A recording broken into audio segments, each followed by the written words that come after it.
Good morning and welcome to the first Infrastructure Symposium presented by the Spain-U.S. Chamber of Commerce.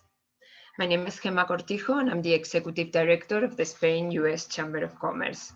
It is a pleasure to have you with us today, and we are thrilled to be able to bring you this special event in a digital format. Before we begin, I would like to bring to your attention a couple of things. First, we will be accepting questions from the audience, and in fact, we encourage you to submit them using the Q&A function located at the bottom of your screen. Once each session concludes, the speakers will answer the questions from the audience. Second, please note that following the welcome remarks, the opening address will be conducted in Spanish. To follow that session in English, interpretation services are available. If you would like to enable this function, you just need to click on the interpretation globe located at the base of your Zoom screen and click English. If you do not require translation, then you don't need to activate anything. That is the only session in Spanish of this program, of today's program.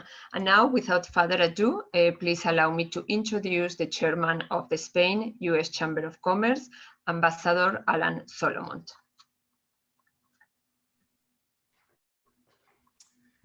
Thank you very much, Gemma.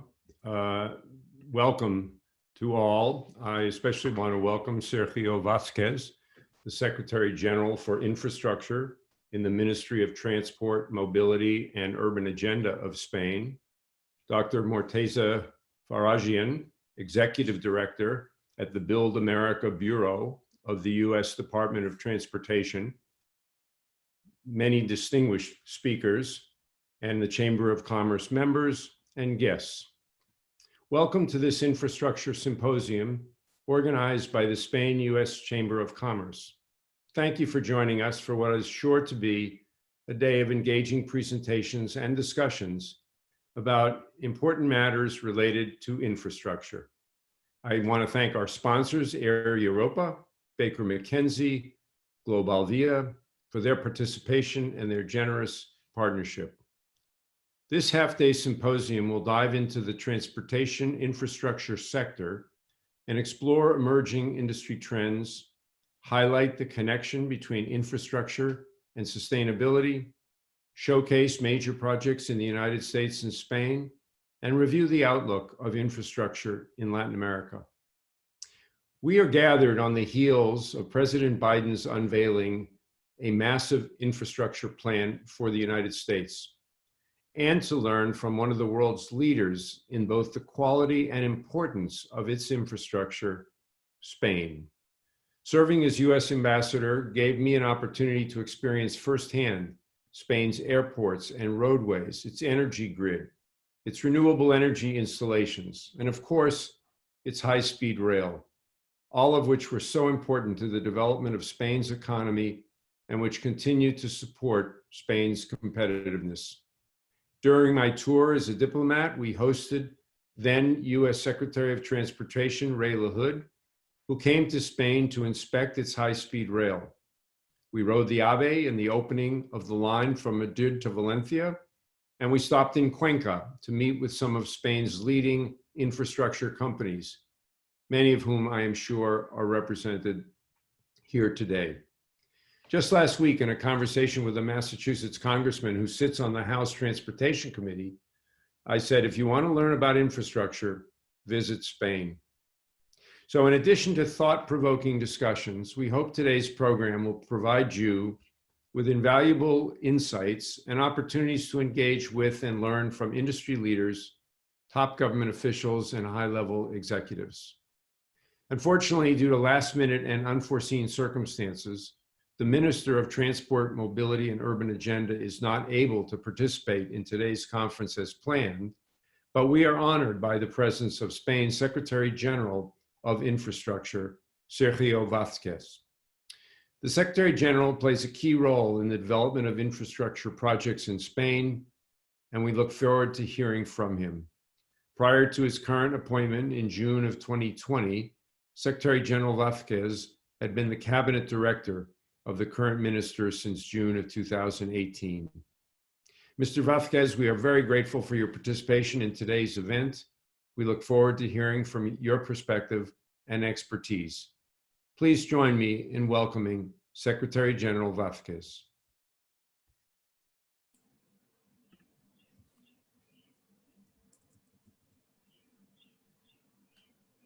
Thank you very much. Good morning, good afternoon in Spain. For me, it is a pleasure to be able to inaugurate on behalf of the Minister this symposium on infrastructure, which has been organized by the United States Spain Chamber of Commerce, whose work contributes to strengthening the ties between the two countries. In particular, I want to thank Alan Solomon, Ambassador, who's a great friend of Spain, for his words and for inviting me to participate in this very important event for us. And also the Vice Chair of the Chamber, Petra Mateos.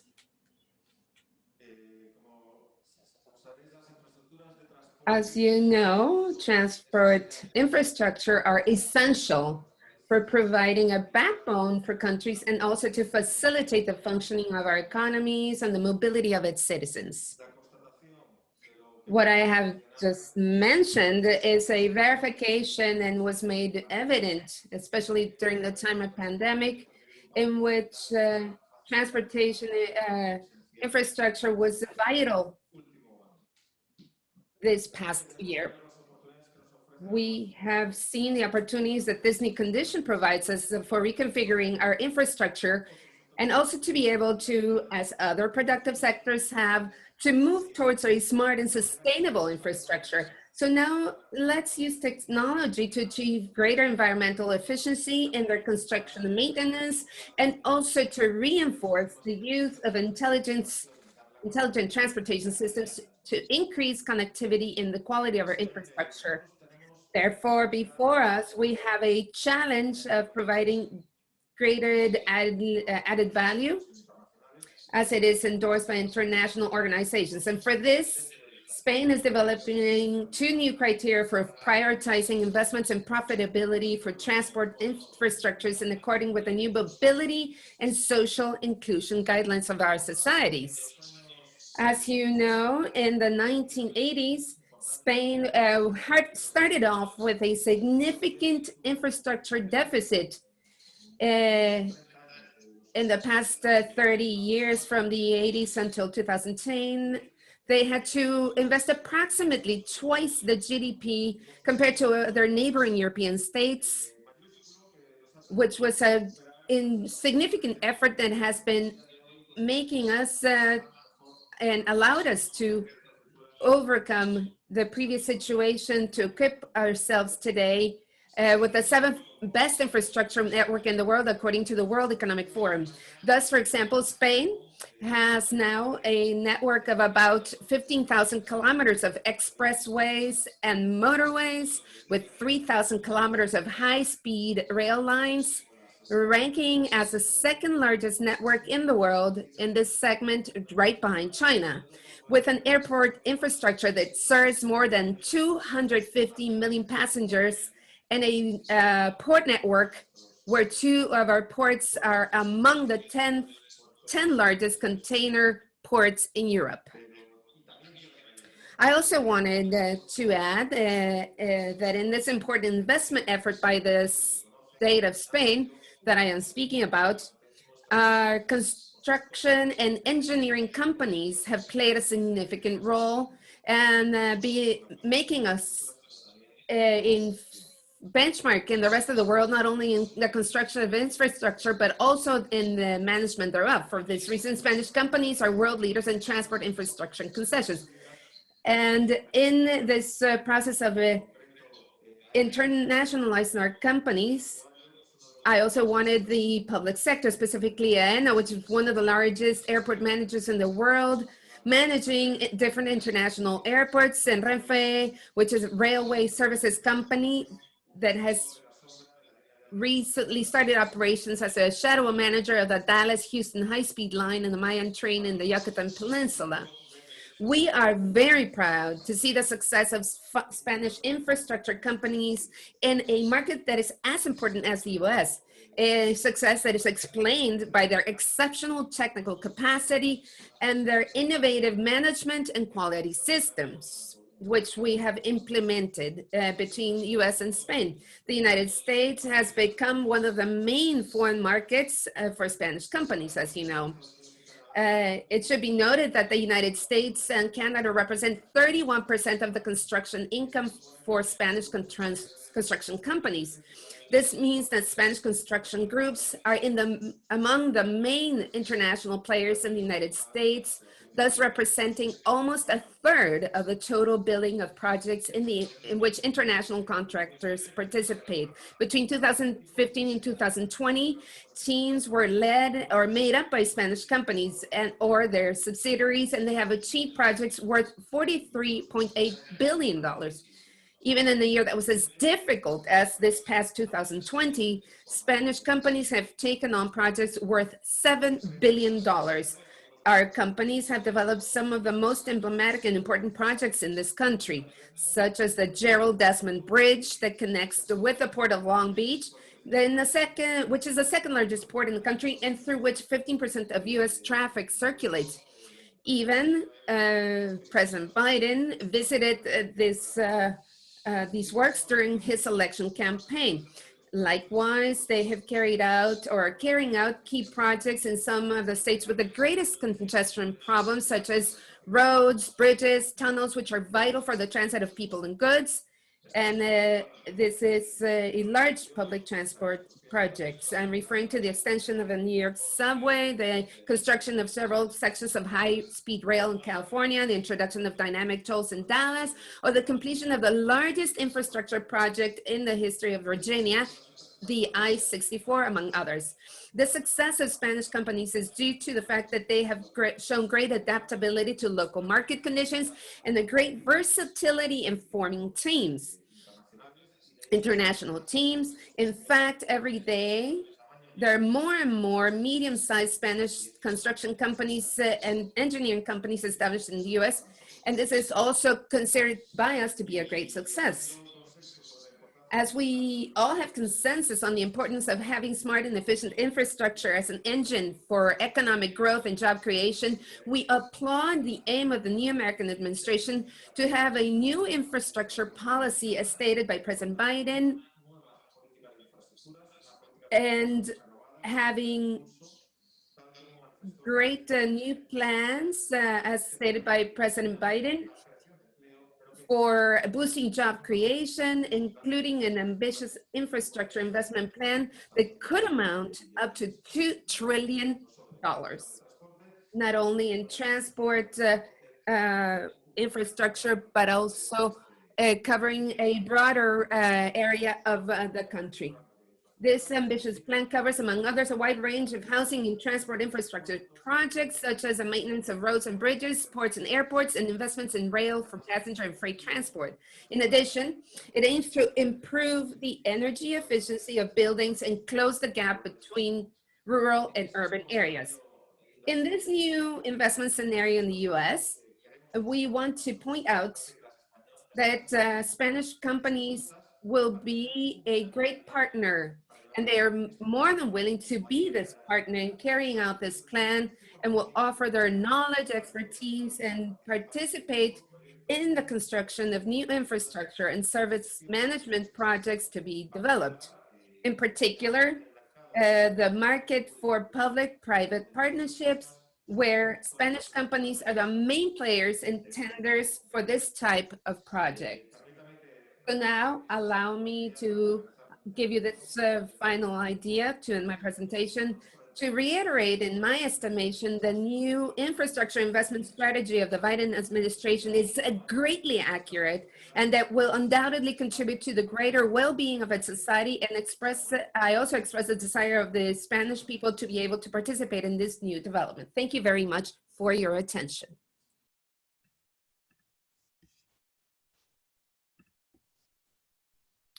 Thank you very much, Mr. Secretary General, for your overview and analysis of the state of Spanish infrastructure and especially the role that Spanish companies are playing in many of the most important infrastructure projects in the United States and Latin America. We now have a fantastic program ahead of us. I want to thank everyone for joining us and enjoy the rest of the day and the rest of this interesting symposium. Thank you very much.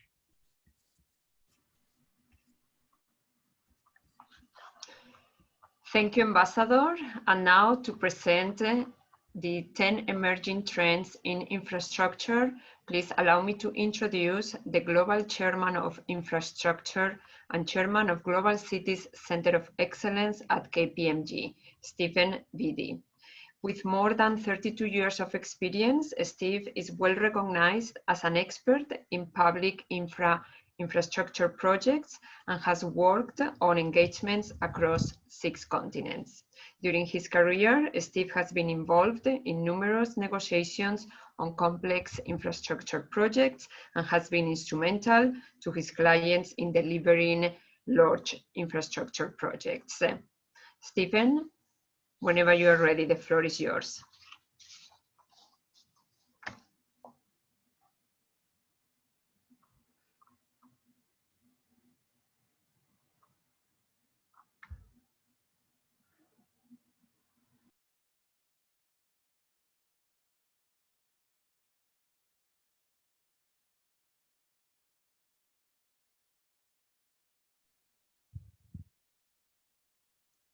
Can you hear me? We can hear you, Steve. Perfect, perfect. Thank you. Apologies, we must have had a little computer glitch there. Again, thank you very much for the invitation. And this is the Emerging Trends in Infrastructure is a publication that the infrastructure practice of KPMG has produced over the last 10 years, and which regularly, in fact, for each of the last 10 years, has been released during the World Economic Forum annual meeting in Davos. This year is a unique year. Again, remembering that I think I was supposed to make this presentation about this time last year. We have seen COVID as a trigger or an accelerant to many, many changes that existed in the world. As we look at the challenges we face, we see a fundamental transformation in the business environment. If we could go to the next slide, please. The first big change, and this is obvious to anyone who would think about it, is that uncertainty has changed the planning complexity. We're now having to plan for 2 or 3 or 4 or 5 different future scenarios.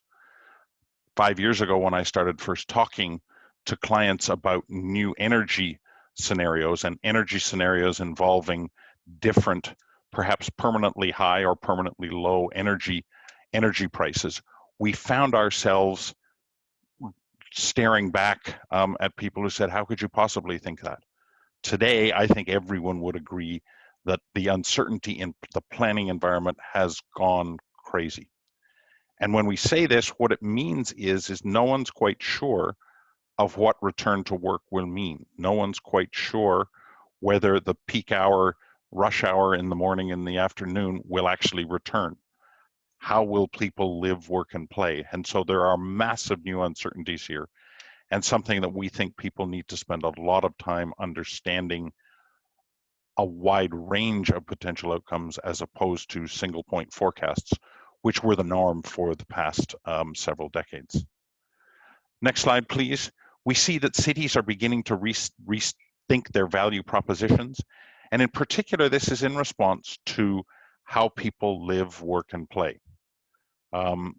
Recently announced in the city of Toronto, the commercial office vacancy rate is now higher than it was during the global financial crisis, and that's in the space of 1 12-month period, from escalating rates and a real seller's market to now being a completely buyer's market. The live, work, and play phenomenon may well be a permanent work from home. It may well be a permanent remote working. There are all sorts of smaller jurisdictions around the world saying, come and live here. We are in a COVID-free environment and we have good weather. So we have all of these sorts of things going on. the traditional benefit of cities being able to be a place where people get together may still exist in the medium term, but it certainly doesn't exist in the short term. Cities themselves have to redefine how they interact with both citizens and customers. On the next slide, we talk about borders becoming real again. We've all seen the transformation in the movement of people, but we're also seeing significant issues with respect to the movement of goods. Interestingly, at the same time, on the next slide, we are seeing significant disruption in infrastructure supply planning and in supply planning in general. Networks, which used to be very long and very thin and characterized by single links, in our view, will evolve into webs with short, fat links rather than long, skinny links. We may still have those very long, skinny links, but they will be fundamentally transformed into ones that have significant en route storage. And we see significant potential in the infrastructure space to see that en route storage much closer to the ultimate demand rather than the supply. We think that is going to be a significant change. On the next slide, we talk a little bit about new financing flooding the market. I think we've all seen a massive capital injection throughout all our central banks. And in fact, there is an awful lot of money looking for projects. The interesting thing is what projects should we be building? And in a world where demand has become massively more uncertain, at least in the short term, we see significant oversupply of capital in the market. And perhaps the most important change, at least mine from a personal perspective, is on the next slide. There has been a significant move towards what I'll call a greener, fairer rebuild. And it's interesting because the rhetoric around this and the rhetoric around COVID was, please, let's think back to last year at this time, please go home, please stay at home for 2 weeks and everything will be better. That's certainly the basis on which I went home. I've been into my office a total of 10 minutes since. But it's evolving, and it's much more evolving towards something that I will call common sufferance or the common good. And we're seeing a big change in the global approach.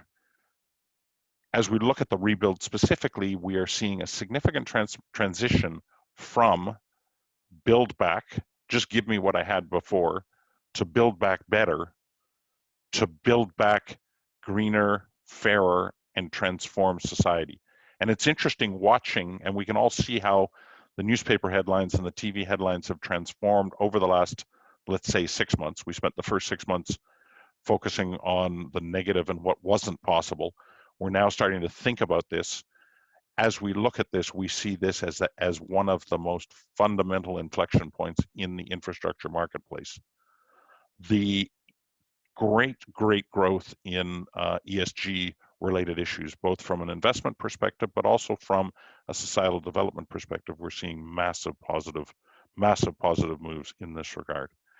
Next slide, we talk about resilience jumping up the agenda.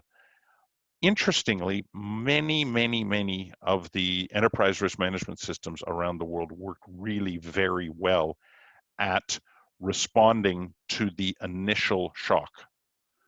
The interesting thing now is, while those systems were shaken to their very core, people have said, okay, we did pretty well, but we could do better. And we're seeing a mindset transition where people are now thinking about resilience. They've seen the risks that were inherent in their systems.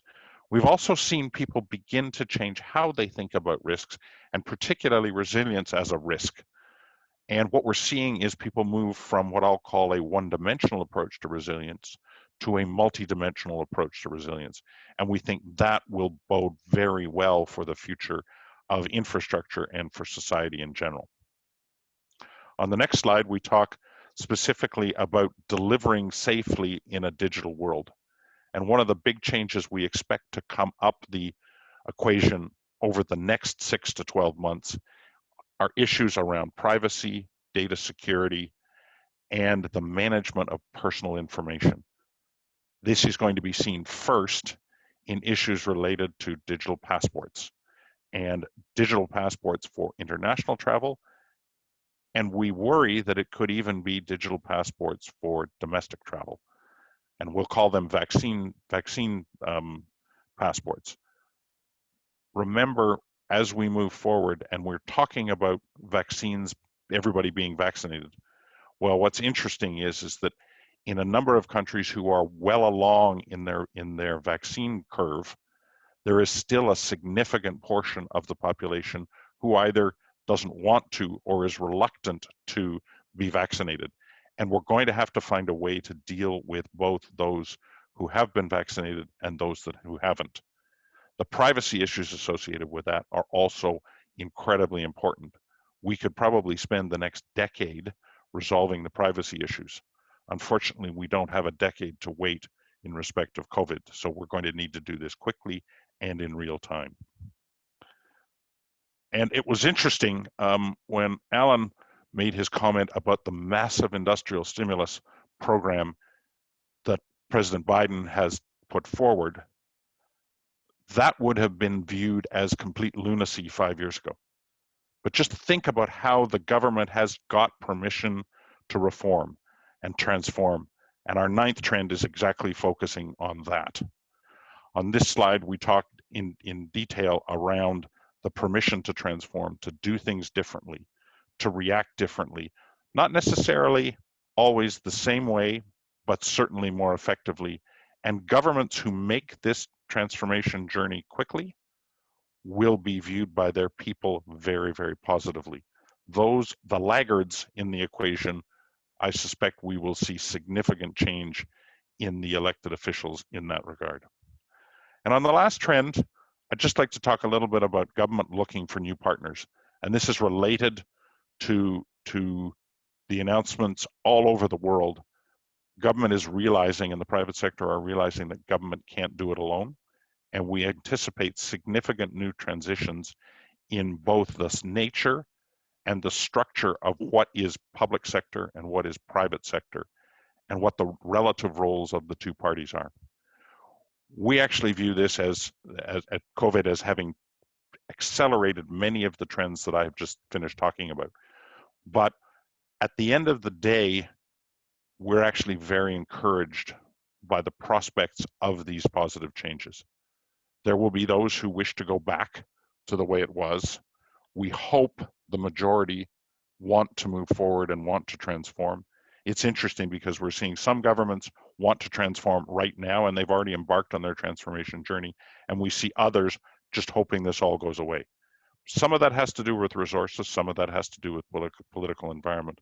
But I would urge every government official who's on this call to think positively how you're going to emerge, and positively how you are going to engage with the private sector and with your public coming out of COVID. And I would urge every private sector official who's on this call to think about how you can engage profitably and effectively with the public sector in the delivery of public service. And with that, thank you very much. Happy to take questions if you have any, but I think I've kept us to time. Thank you very much.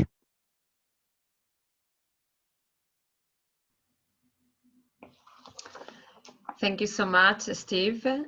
I don't believe there are any questions from the audience, so I would like to thank you again for your participation, for your time, and for your brief but very interesting presentation. Thank you, Steve. Thank you. Coming up next, a very timely dialogue on sustainable infrastructure with the Chief Executive Officer of Global Via, Javier Pérez Fortea. The interview will be conducted by Mariana Cobal. She is the Director of Invest New York City SDG Initiative at the NYU Stern Center for Sustainable Business. She manages a team that is engaging the private sector to drive financing toward creating a more sustainable, inclusive, and resilient New York City. She is a lawyer with more than 30 years of experience working in environmental sustainability, public policy, and government in New York City. She has also served as the senior advisor to the Commissioner of New York City Department of Environmental Protection, building green infrastructure policy and partnerships in a $2.4 billion program. She also worked for more than a decade as president of the Brooklyn Bridge Park Conservancy, helping secure the first $200 million and shape the design and construction of Brooklyn Bridge Park. Mariana, the floor is yours.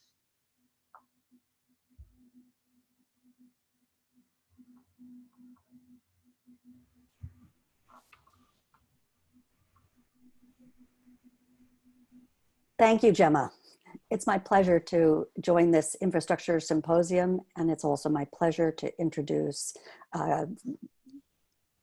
Mr. Perez Fortia. Is my video on? Yes, okay, good. Let me introduce Mr. Perez Fortia.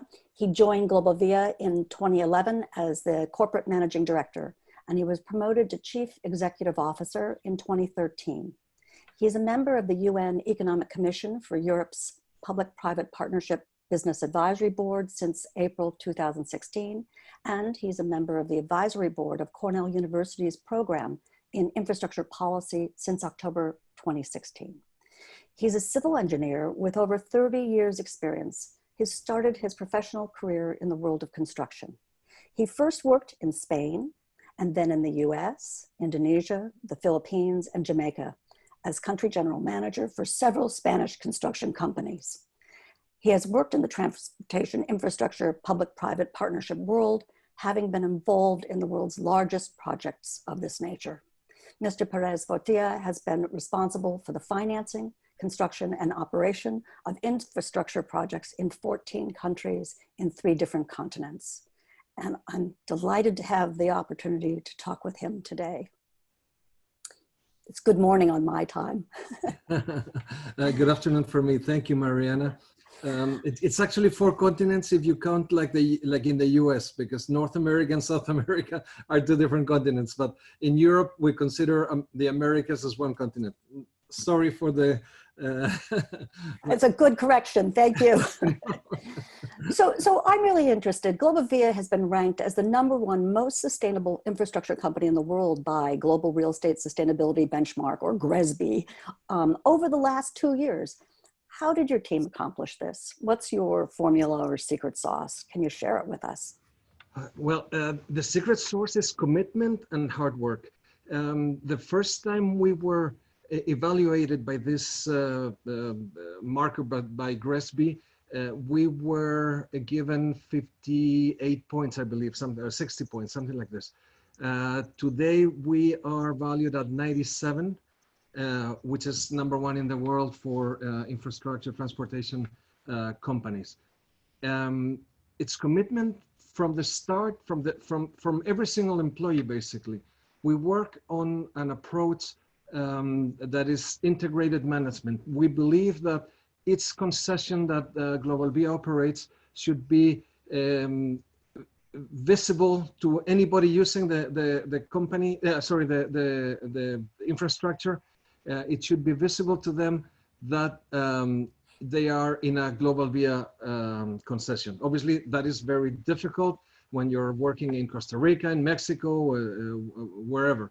But that is what we try to do. And by doing that integrated management, it feels like it's 1 team, 1 decision, and very hard work to try to get everybody concerned about environment, society around us, and obviously the corporate governance of the company, which is basically transparency, transparency, transparency.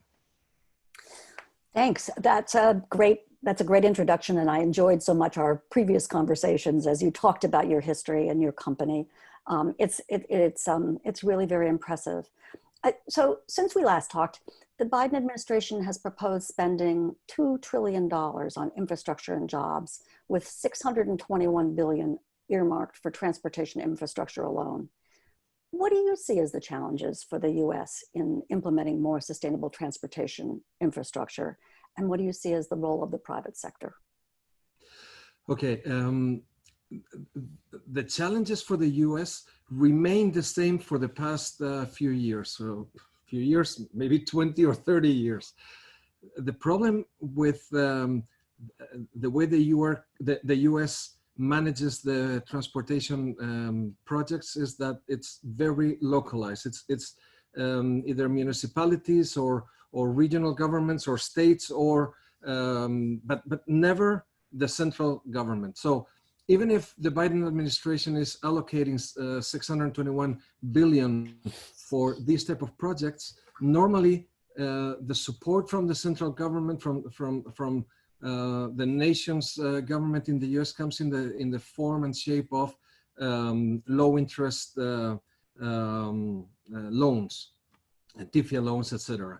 And that is one of the biggest challenges that we're facing. You're working in 50 different countries when you work in the US, and they should unite. They should create an infrastructure hub that would do what we're doing at the UN, for example, which is creating those procedures that could be used to identify and then to manage the projects all over the US.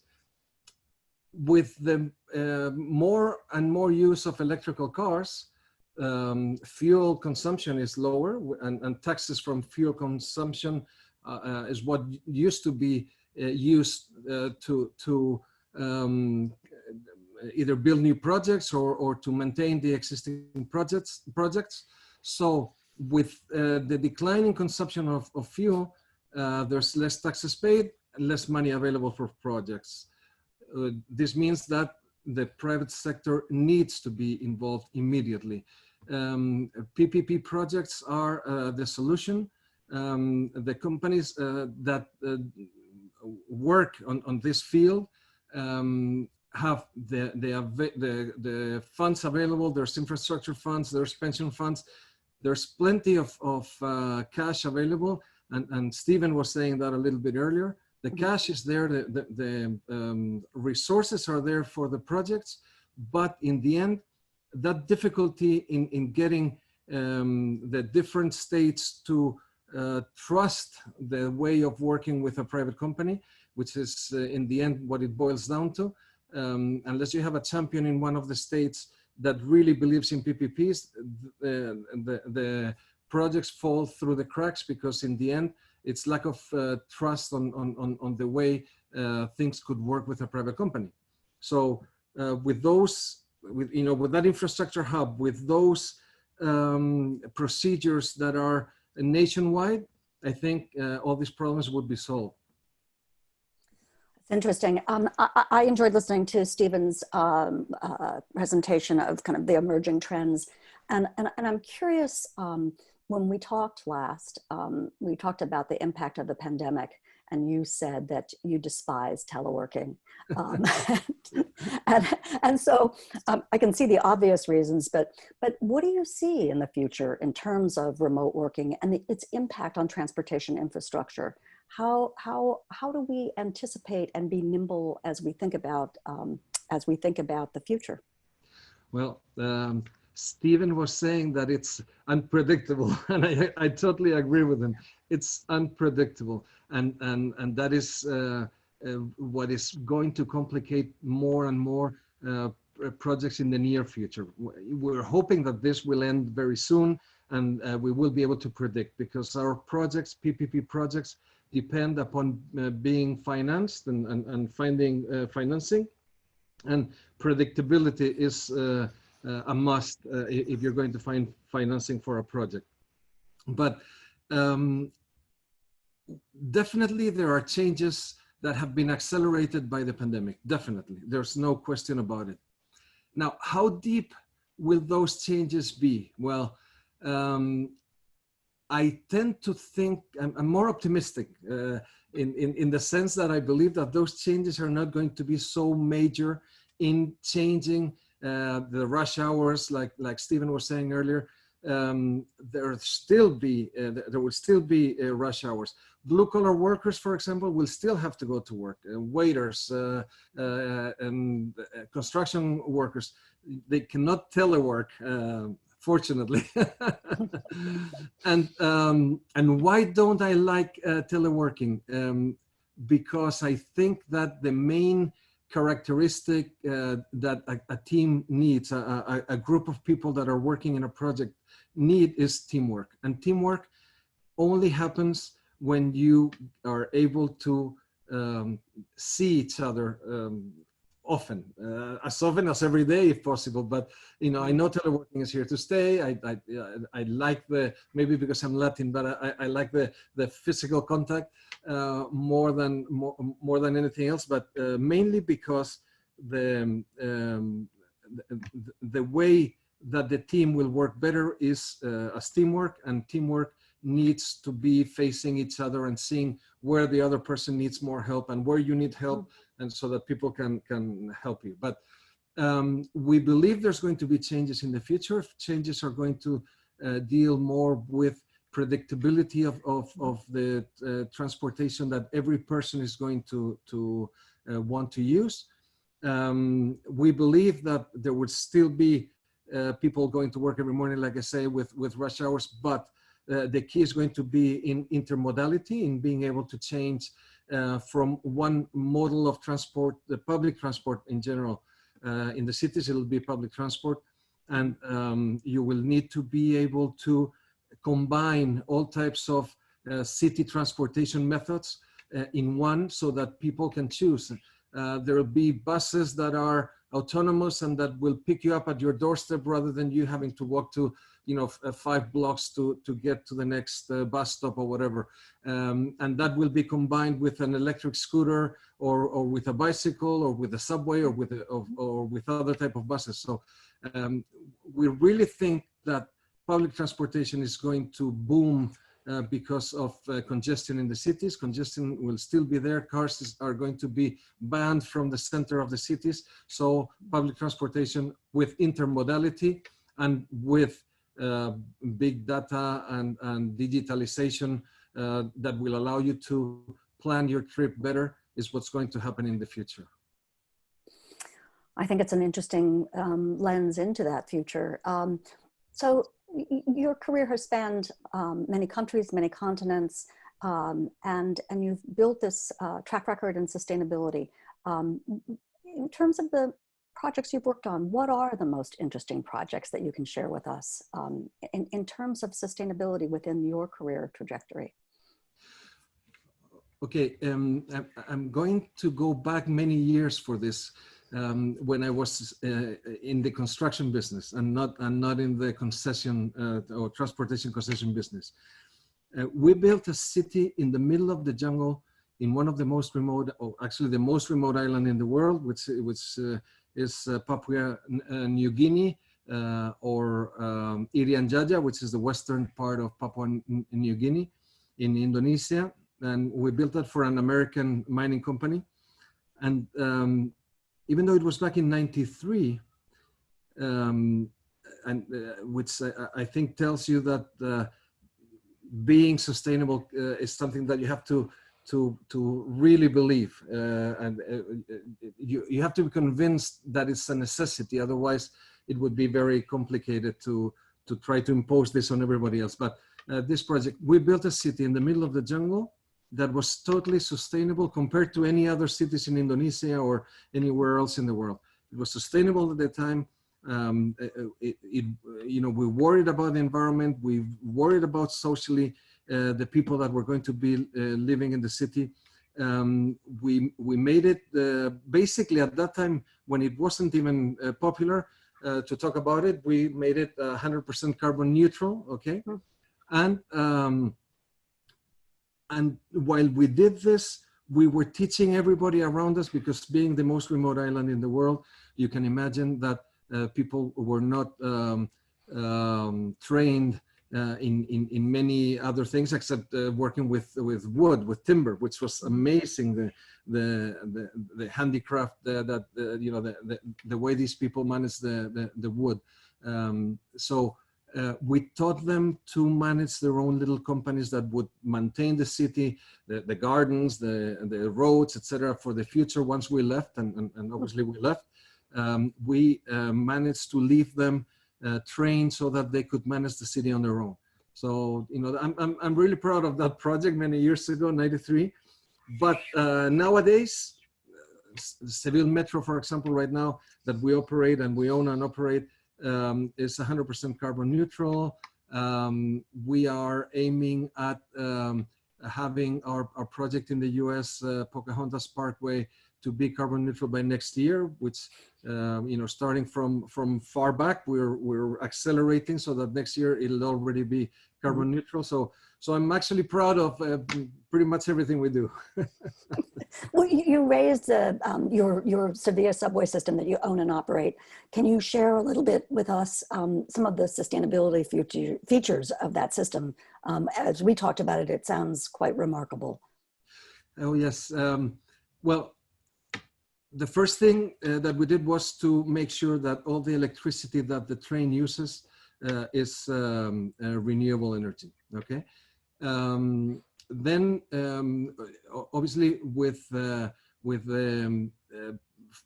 know, people are more frightened of using subways today because of COVID than any other means of transportation. It seems like people figure that just being in a tube 20 meters below grade, COVID viruses are more active or whatever. So we have created or we have actually installed systems that will measure the carbon dioxide in the trains, in the cars, okay?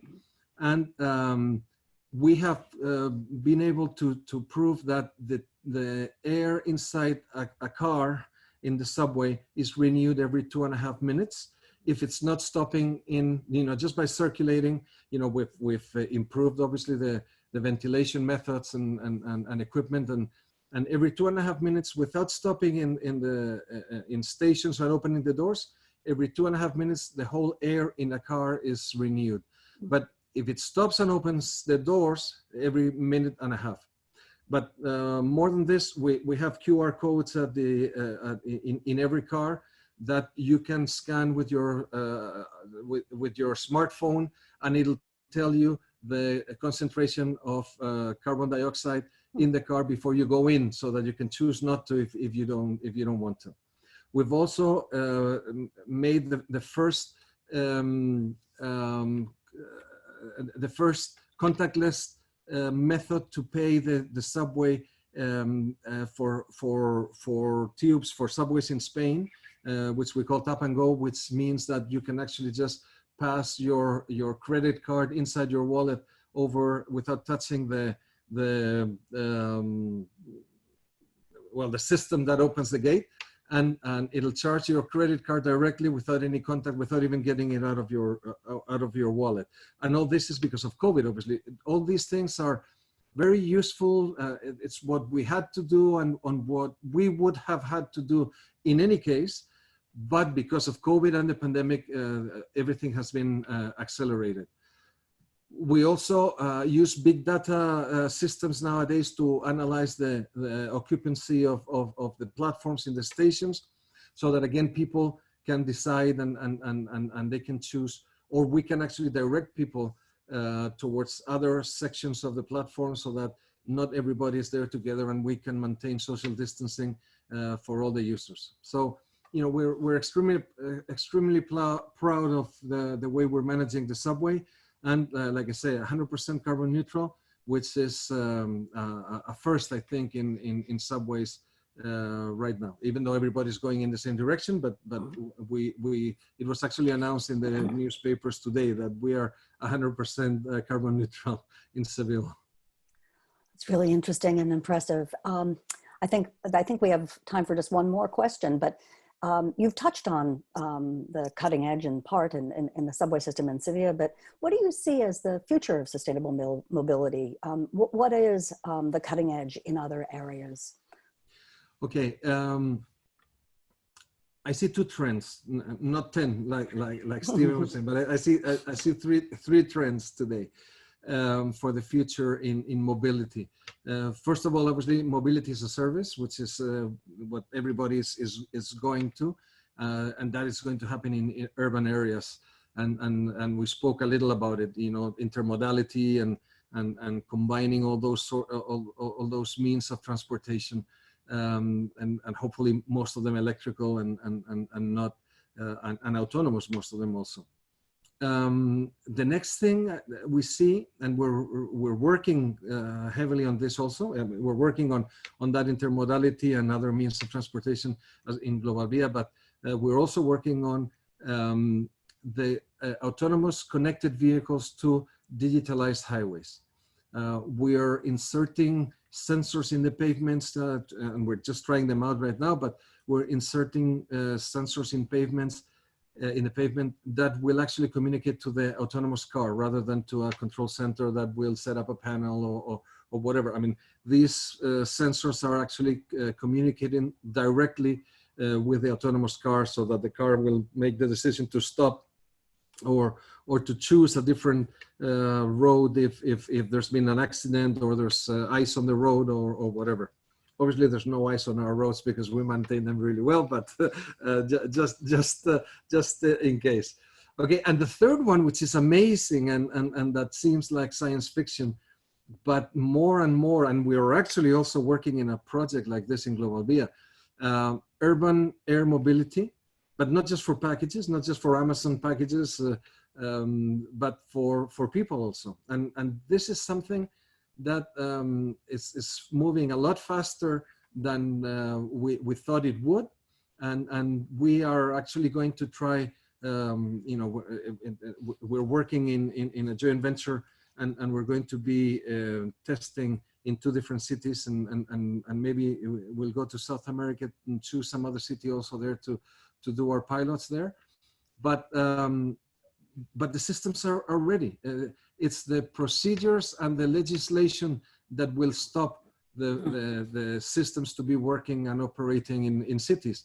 If the legislation is done, and I wouldn't want to be doing that legislation because it's going to be really complicated, but if it wasn't for the legislation, the systems are ready. I mean, we could get people from one end of the city to another in a matter of minutes.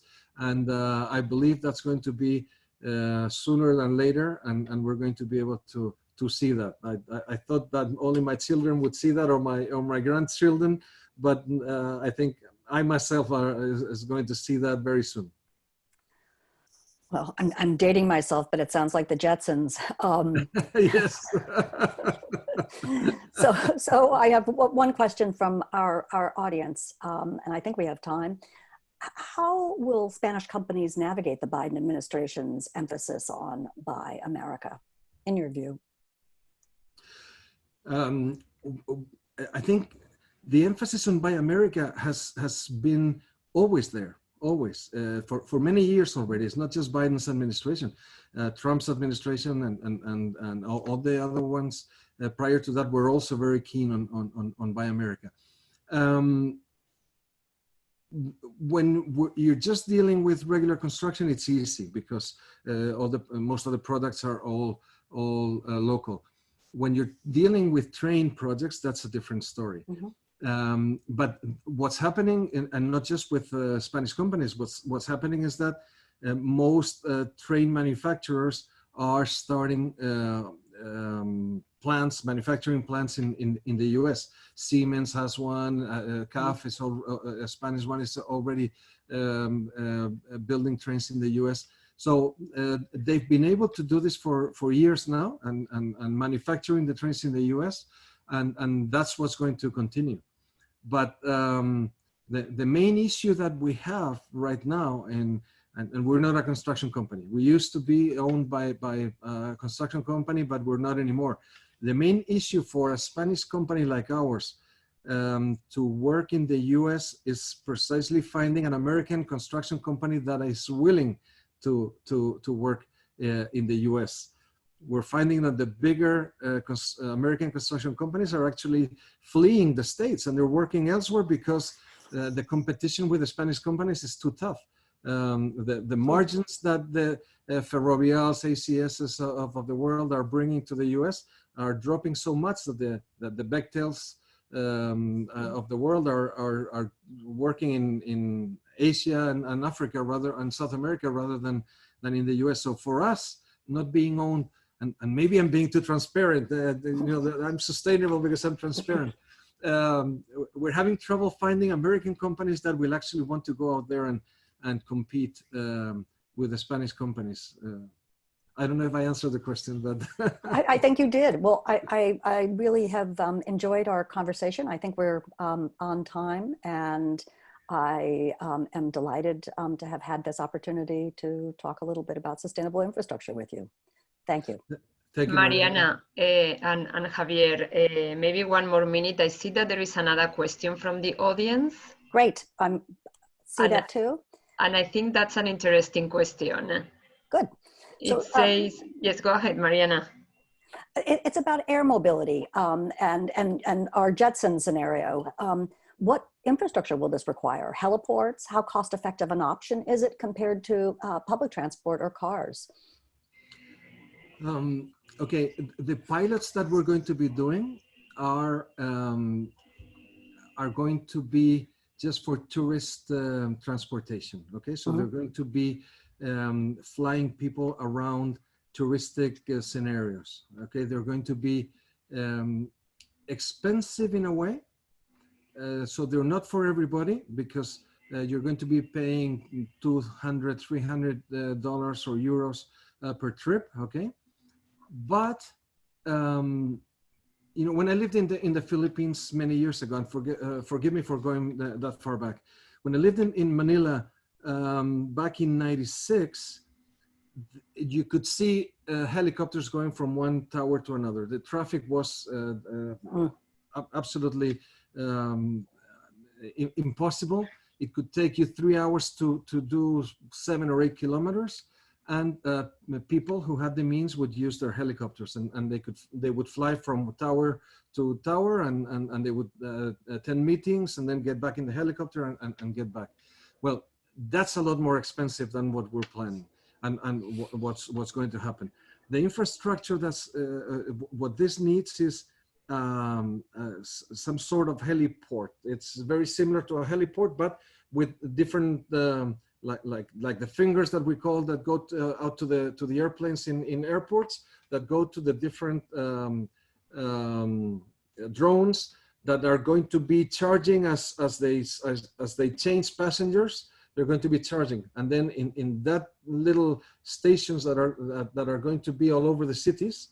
So drone transportation will have to be connected with some other sort of transportation, whether it's scooters or car-to-goes, or rental cars or car sharing or taxis. All this is going to have to be combined, but it will be sort of expensive. The typical beginning for the drones that we see is going to be in trips of the sort of from this part of town to the airport, from this part of town to a big commercial area, with shopping malls, etc., with very defined paths to go to. It's not still ready to say, okay, in the next couple of years, it won't be ready to like the Jetsons, to say, okay, pick me up in my place and take me to my brother-in-law's place. If anybody wants to go to the brother-in-law's, that's a different story, but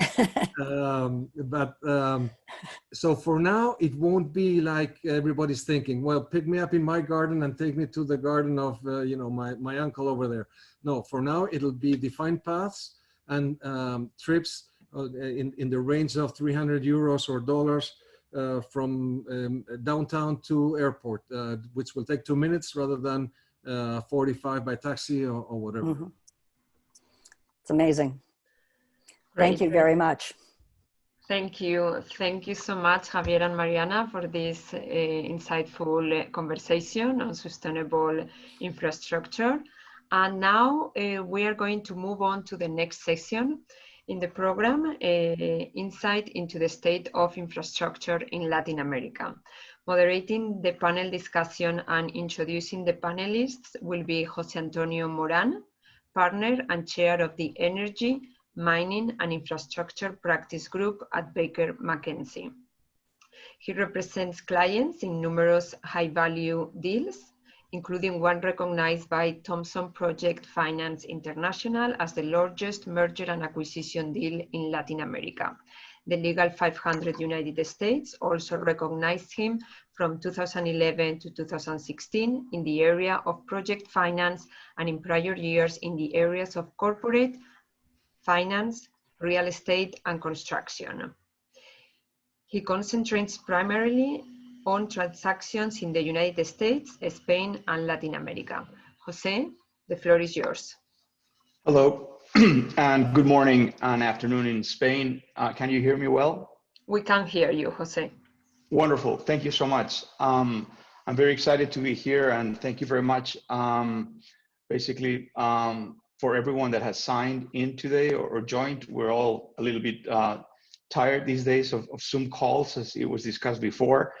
But I wanted to give a special thanks to the U.S. Chamber, particularly to the president, the chairman, and the executive director, Gemma, for putting this seminar together and for inviting us to moderate. I'm very excited also to be accompanied, by three high caliber professionals in the infrastructure sector. I mean, each of them represent key players in the infrastructure business. Without these kind of institutions, it would be impossible, as we all know, to basically achieve the projects of the level that they are achieving each day. So without further ado, I'll introduce very quickly the speakers. Today we have with us Luis Barreto. Luis is the managing director at Brookfield Infrastructure Group, and he's responsible for leading basically the execution of new investments in South America and particularly in Mexico. So we have clearly a representative of what it's called now in this new world, private capital. It used to be called financial sponsors. Now it's being called private capital. And then obviously we have also Antonio Silveira. Antonio Silveira is the Vice President for Infrastructure at CAF, Corporación Andina de Fomento, which is a key development bank in the region.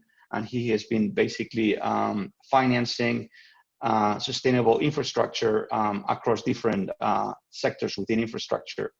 And last but not least, Diego Marin. He's currently the CEO of Acciones Concession Division.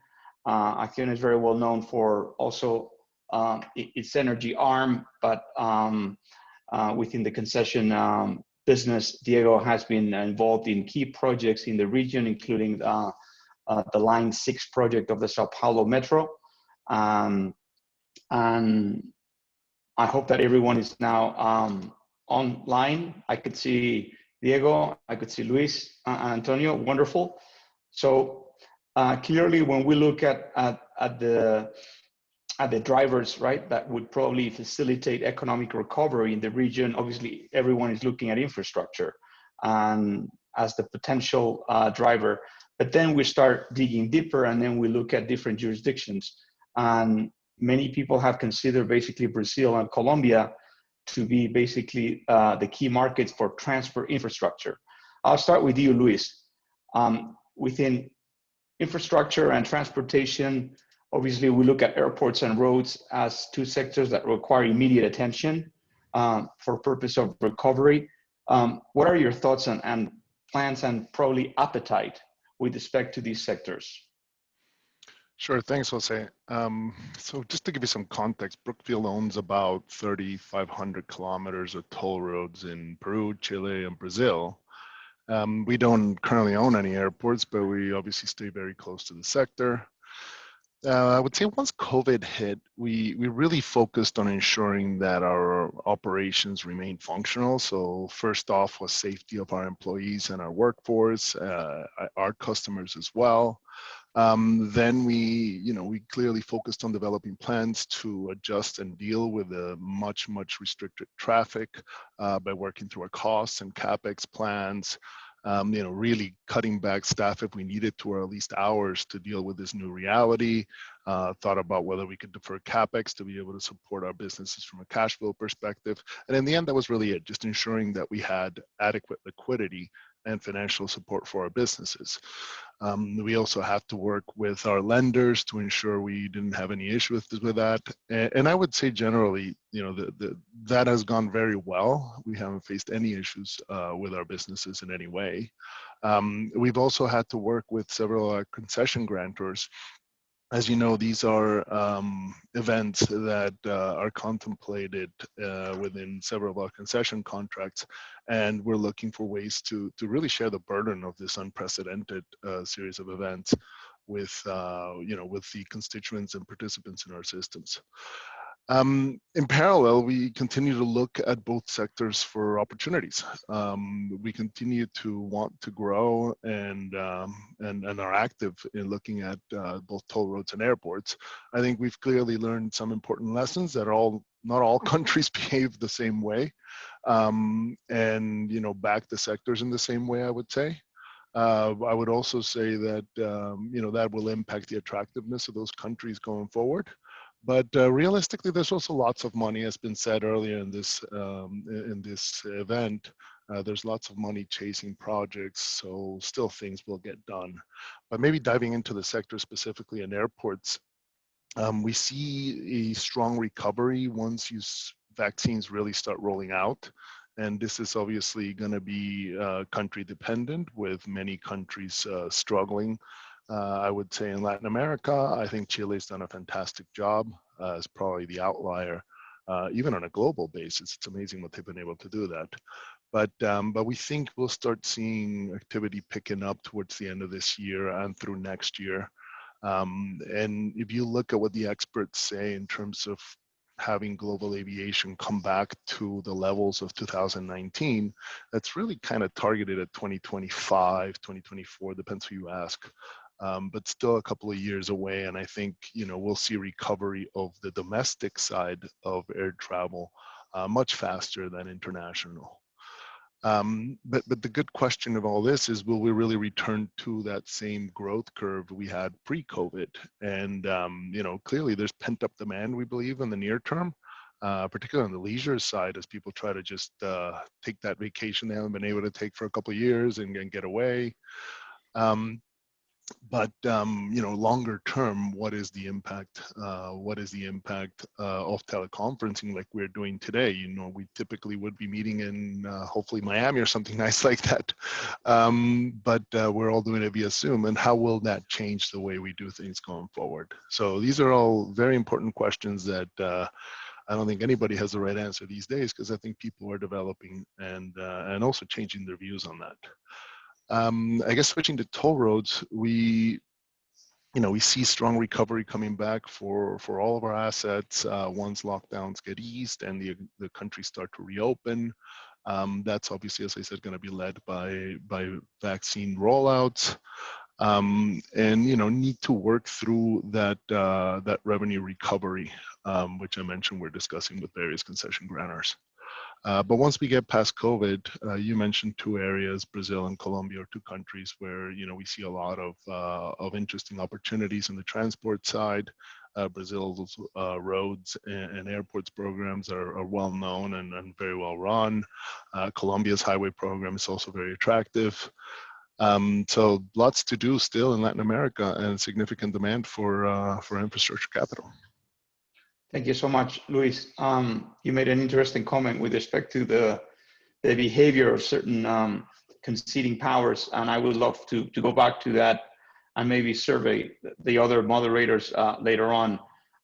Thanks so much for your comments. Antonio, moving to Acciona's engagement within different SAP practices with infrastructure, it is well known that social infrastructure, namely hospitals, has been a key area of concentration. Are there any other subsectors within infrastructure that Acciona is basically focusing on in LATAM these days? Hi, Jose Antonio, and good afternoon, everyone. Thank you for inviting Acciona and myself to participate in this roundtable. It's a pleasure to be with you today. Just talking about the region, I mean, we certainly believe that even if the COVID has had a huge impact in terms of economic decrease in the last year, with GDP going down by 10% almost in the region, I think obviously the need of infrastructure is going to be substantial, and the multiplier effect that infrastructure investment is going to have probably is going to be key for different governments to support the tendering of new projects, and it's going to be key for the reactivation of the economies. So from that front, we certainly believe that probably LATAM, together with Australia, are for us two of the most promising regions in terms of pipeline for the coming couple of years. And you were talking before, and Luis was talking about roads and airports, but social infrastructure is also going to be a key part of this growth, especially related to the hospitals and the social sector and the health sector, which is, these days is obviously in the focus of everyone. Also, all the kind of infrastructure related to the sustainability world, and you can talk about probably power transmission lines, which are linked to the need of additional renewable energy, and therefore the deployment of investments in the renewable energy sector is going to require substantial investment in the power transmission infrastructure. And then also telecommunication, which is it's also another area which we are monitoring, and we are looking with a lot of interest. Probably dipping down, diving down into the different sectors and different countries. Brazil and Chile for us is probably going to be the key countries. We took a big bet throughout the crisis last year in October when we took over, as you mentioned before, the Line 6 of the Sao Paulo Metro, which is a huge investment, 15 million reais investment, and it is currently the largest PPP undertaken in the construction right now in the sector in the region. And that's an example of the interest of European companies like ourselves, in Brazil and in urban mobility. I think Brazil really is going to offer a huge number of opportunities in different sectors, both with the federal programs and with the state programs. And I think in the next, probably next 6 months or so, we'll be seeing the big tenders of projects in the road sector. I think actually today, I think there were some relevant brownfield auctions in the airport sector. But more than that, I think there are needs in water, in sanitization, in different subsectors. Also, Chile for us is a key country, and we've been there for a long time with our different business activities within Acciona. In the last months, we've been bidding for some hospitals. There's a very relevant hospital concessional program, and I think that probably in 2021 there will be probably 4 or 5 more hospitals that will come to the market, and the same happen probably in 2022. And that together with a number of road concessions that are going to be retendered. I mean, some of the old first generation assets that were tendered 15, 20 years ago, they're now coming to the end of concession life, and now they're being retendered together with some upgrades and rehabilitation that these assets need. So that's going to offer also a substantial opportunity for infrastructure developers like ourselves. Then Colombia with the 5th generation assets offers also a good opportunity, although take into account what happened with the 4G assets. We're a bit more cautious with that, and probably we believe that things will go probably a bit more slowly than in Brazil or in Chile. And then we're also monitoring other countries such as Peru, which has been a promising country, but the pipeline, they always offer a big pipeline, but it's difficult at the end to really secure the opportunities. Although the power transmission line sector is a bit different, and they have been a bit more frequent in a way of really tendering and awarding assets, probably together with the deployment of the energy networks they have in there. And then opportunistically, we are also looking at other markets like the Dominican Republic that they have announced a large infrastructure investment program, or Ecuador that once in a while they tender new projects. But all in all, I think we look at the future with a lot of optimism, and it seems like there's going to be a very healthy pipeline for infrastructure developers in the very short term. That's really good news, Diego. And switching now to Antonio, which is another phase of the money, but a very important phase, which is obviously a development bank, and that it's essential in terms of growth and meeting the aspirations of many of these jurisdictions. Antonio, based on your experience and obviously at this juncture, what kind of steps have you seen by the different governments across the region to attract private investments to move forward, basically, and try to inject some dynamism and some activity into infrastructure projects? Thank you very much for your question, Jose, and thank you very much for Spanish Embassy to invite us, CAF, for this very important conference. Just in a glance, CAF is a regional development bank, 50-year-old, has almost 30 billion portfolio, basically in infrastructure all around the region. I can say that almost 70% is planned infrastructure, both economic and social. Going to your question, all around the region, governments are willing to provide further incentives for attracting private capital for sponsoring concessions, PPPs, etc. Another way, invest in infrastructure. It's useful to divide the region, Latin American region, in two groups of countries. The first one that has a long track record on PPPs, concessions, etc., like Brazil, Chile, Colombia, Mexico, and why not Peru. And these countries, I can say they are trying to dig deeper into risk mitigation, look into mechanisms for kind of securing FX risk, schemes for tackling with demand risk and political risks. Basically, in the line of what we've been discussing on several hubs all around the world, of this of bringing private capital into infrastructure, making infrastructure a world-class asset. Of course, this is a long way, but this group of governments are looking into this very specific issues, and it's country specific too.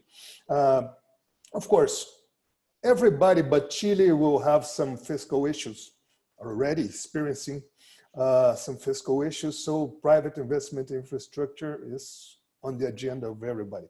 Chile is, of course, maintains his vision on private capital infrastructure, but was the sole country able to expand on almost 40% the budget, the public budget for investing in infrastructure this year. This is remarkable, and you have to take notice here. Another group of countries we can call latecomers, like Paraguay, Panama, Ecuador, Costa Rica, Dominican Republic, etc. These ones are taking the advantage of being latecomers to build solid institutional and regulatory frameworks to attract private capital. In CAF, we're dealing with these countries in several ways: technical assistance directly, and in capacity building. We in CAF have a kind of diploma course on PPPs for public servants all around the region. But on this latecomers, there's a special attention from the governments in assigning servants to step in and take a closer look on the different opportunities and the efficient frameworks for that. Of course, a part of some countries, one of the major issues all around is having good bankable products. This is not exclusive of Latin America. All emerging markets deal with that. But here it's a special issue. And from CAF, we're supporting on several ways on capacity building for developing projects, and especially on some specific funds for the technical studies, especially on PPPs and concessions, both in social and economic infrastructure, but with a priority into integration projects. So we have what we call the CAF PPI fund that provides up to $3 million to develop the specific studies for integration projects around the region. And I'm proud to say right now we're on the last 3 years, we're almost applying $30 million on different initiatives. Of course, there are different speeds on that, but one that I'm very proud of is this cable connecting Chile with Australia and then to Korea and other Asian countries. We already have finished the support for this project, and we're looking to it coming to tendering on the next month. Thank you. Thank you so much, Antonio. That really sounds like an Apollo project, but it's also part of the current reality and also the growth that we've seen with data centers and fiber optic cables and subsea cables. Now, basically, after your comments, I just wanted to ask Luis and Diego, what kind of within risk mitigation, I mean, what kind of products have you seen work in any of the jurisdictions where Brookfield and Acciona have invested that were mentioned by Antonio? Have you been able to benefit from any of those risk mitigation or enhancement features provided by governments in any of the concessions or projects that you have invested? Happy to start.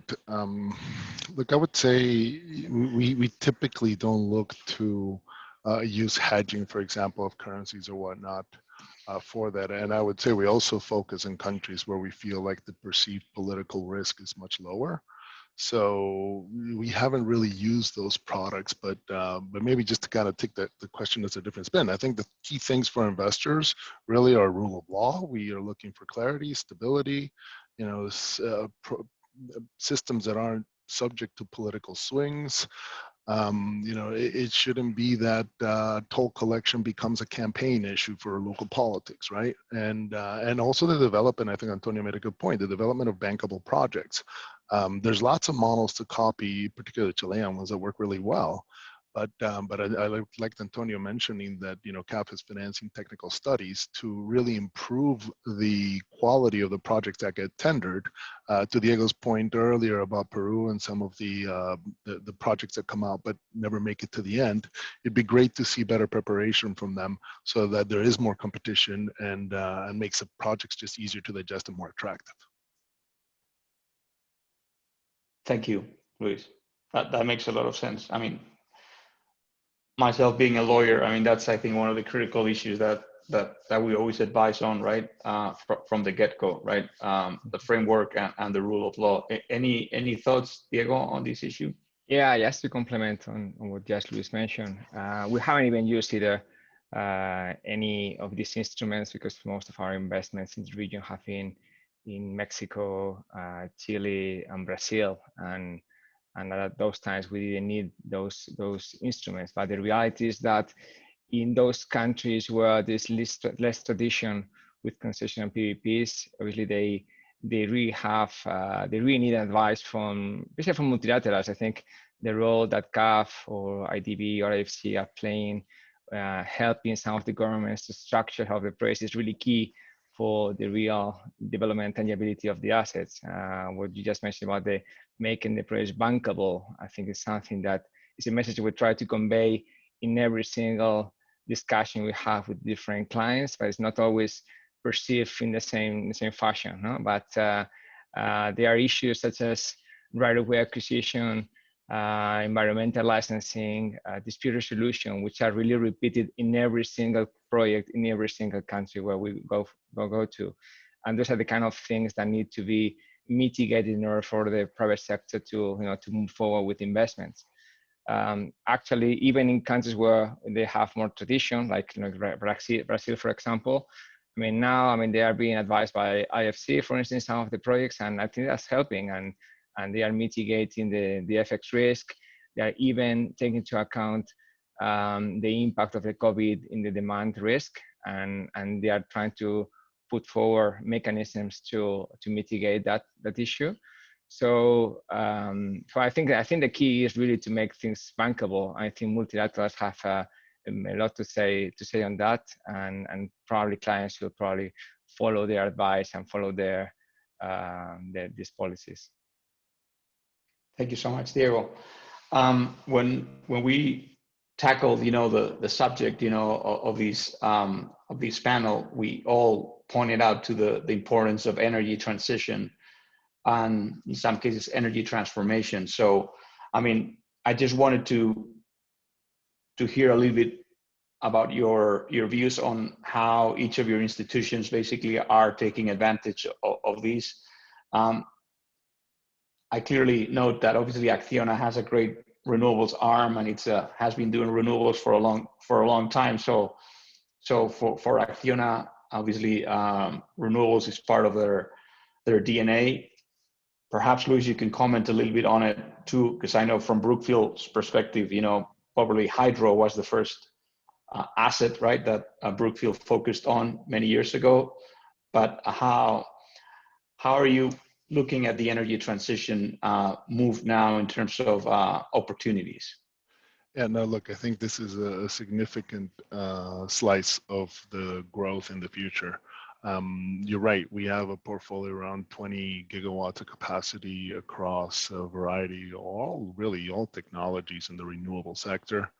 And we see a very positive future for this. I think, one of the interesting things that I note from this industry is, the renewables industry is nascent in a way, but very aggressive, I'll call it very scrappy, with many entrepreneurs chasing interesting opportunities. So we've seen a lot of investment into Latin America, which, by the way, is blessed with significant resources from the renewable side, that is having a very positive impact in changing the matrix of power generation, which is obviously a great first step as we think about more of ESG and this sort of energy transition into greener fuels. But there's lots to do still. We haven't tackled transportation. We haven't tackled other areas, ports, etc., where you really can also continue to invest and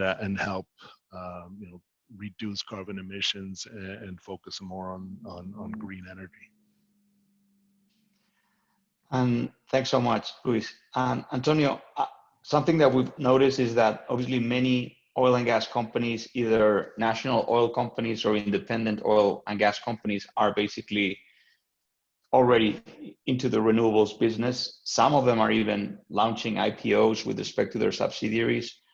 How are basically financial institutions trying to capitalize that move? Are you accompanying them in that process? Well, Jose, I have, let's see, a kind of two-folded answer for your question. Once looking in general into financial institutions, I think this opened up an opportunity of having well-capitalized and sophisticated sponsors playing in that field. This is very good, and you can have, of course, a boost coming from those companies in order to both improve generation and incorporate ESG concerns on project development. From the point of view of multilateral development institutions, this is a little bit trickier. Why? Because a part of all knowledge, capacity building, and technical assistance that we do, the financing goes on what we used to call market failures. And when you have this sophisticated and well-capitalized companies stepping in, this reduces the necessity for multilateral finance on those sectors. And so for us, it makes the life a little bit harder, included to meet our goals in terms of sustainable development goals, helping the countries on sustainable development goals, and on green finance especially. But we still will have a great burden in terms of capacity building and advisory in order to develop an environment to bring in this additional capital into those sectors. So it's a kind of it's not schizophrenic, but the kind of two-folded view on that, that very issue. Thank you. Thank you, Antonio. Diego, how is Acciona Concessions looking at the energy transition movement and reality? Are you adapting, for example, for any of your assets, the need to have renewable sources, as the form of energy for the operation of the particular asset? Leaving aside, obviously, what we know about Acciona with respect to the renewable side, which we all know that it's a key subsidiary and a key area. Well, I think energy transition is embedded in our DNA, within Acciona. And I think in terms of energy transition, what we're trying to do is trying to find new businesses or new types of businesses that really match with our capabilities and somehow related to sustainable world and to energy transition. So we're looking at things in the circular world, like waste energy plants, and we have recently invested in a waste energy plant in Australia. We are looking at district heating or campus energy projects in different regions, North America and Spain and Europe. And also even data centers, which somehow they are related to energy transition as they consume a lot of obviously energy, and we're trying to make them carbon neutral and trying to look at opportunities where we can secure the generation of power to these projects through PPAs with renewable energy plants. So I think the idea is trying to focus more on those capabilities that we have and try to find new ways of doing business through concessional schemes or infrastructure investment structures that provide for assets which have capabilities and characteristics similar to the ones that the traditional assets that we normally have. So things that can yield stable cash flows and where we can really add value to the construction and to the operation and to the financing. So and that's related to the sectors I just mentioned, probably district heating, waste energy, and somehow telecommunications. Thanks so much, Diego. We discussed before, and it was mentioned, by Luis, the importance, of the attributes of an investment, and Diego also mentioned those, and Antonio also. Sometimes, obviously, we see that some jurisdictions, don't make the life of the investor easy, and obviously, clearly, we're experiencing some difficulties now in Mexico. With the current government and some of the measures that have been adopted that have affected, in particular, renewable power producers. Generally, what are your recommendations? If you're an investor and you're dealing with situations similar to the situation of Mexico, in terms of your strategy in a situation similar to that. Happy to take that question. Look, I mean, I think it's challenging, the Mexico situation. Clearly, this is something, by the way, that was outlined by AMLO in his campaign. So the path that this is taking is a path that has already been sort of highlighted to. And again, he was able to do this with popular support. And it's really all about building up his state champions and providing, stable or low price electricity and fuel to citizens, and obviously by to do that, having a much more active government in the economy. I think that has created a whole series of knock-on effects because traditionally CFE and Pemex have been less competitive, have higher costs than the private side, and by opening the market in Mexico, the idea was to lower the price of these products for consumers. So far, I don't think we've seen any significant improvements in the price of either. And I think the investment in both sectors has actually come down. So if you fast forward a couple of years from now, it'll be interesting to see how Mexico does with its electricity system, how it does with its fuel, and energy system. And I think the challenge for us investors looking at the country today is, I think generally there's just a tapering of the appetite for Mexico. Clearly, there's changes to the laws in the country that have been proposed, that are being fought through in the courts. But the direction where the government wants to go is very clear. So for many people, they're just waiting to see where this all ends up.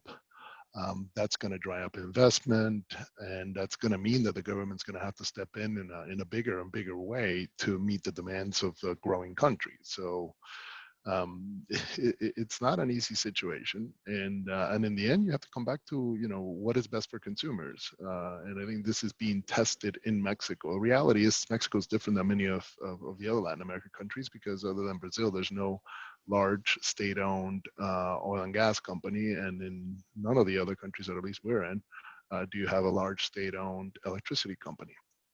So it's a different model than the rest, but I think that model is being tested thoroughly in this political cycle, and it'll be interesting to see where it comes out. We're long-term very bullish in Mexico. We love the country. We've been there for years. We've got investments there, and we want to keep doing things in the country.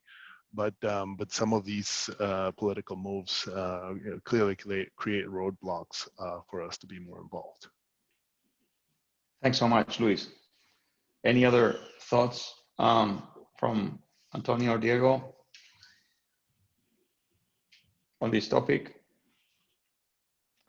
Well, nothing to say much from our side. I mean, the thing is that as investors, we were looking for markets with certainty on the rules of the game. And obviously, if those would change along the way, that creates really a lack of credibility on your side in terms of the country or the region or the company or whatever. So from that perspective, what we're looking for is for countries and sectors where we have stable regulations, stability also on the political side, and that where rules of the game are changed at the middle of the game. So that's that can apply to any situation. So obviously every project has to be looked at in a specific way, and things are different in every place. But as a general rule, I mean, the thing is that when we screen different opportunities that we face in different markets, I mean, one of the main things we normally look at is that, is the potential ability for a client to change the rules.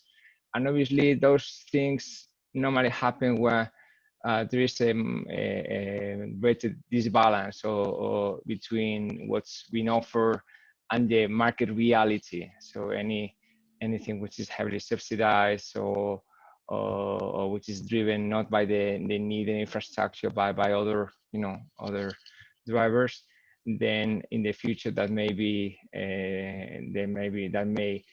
result in a difficult situation for both parties, for the grantor and for the developer.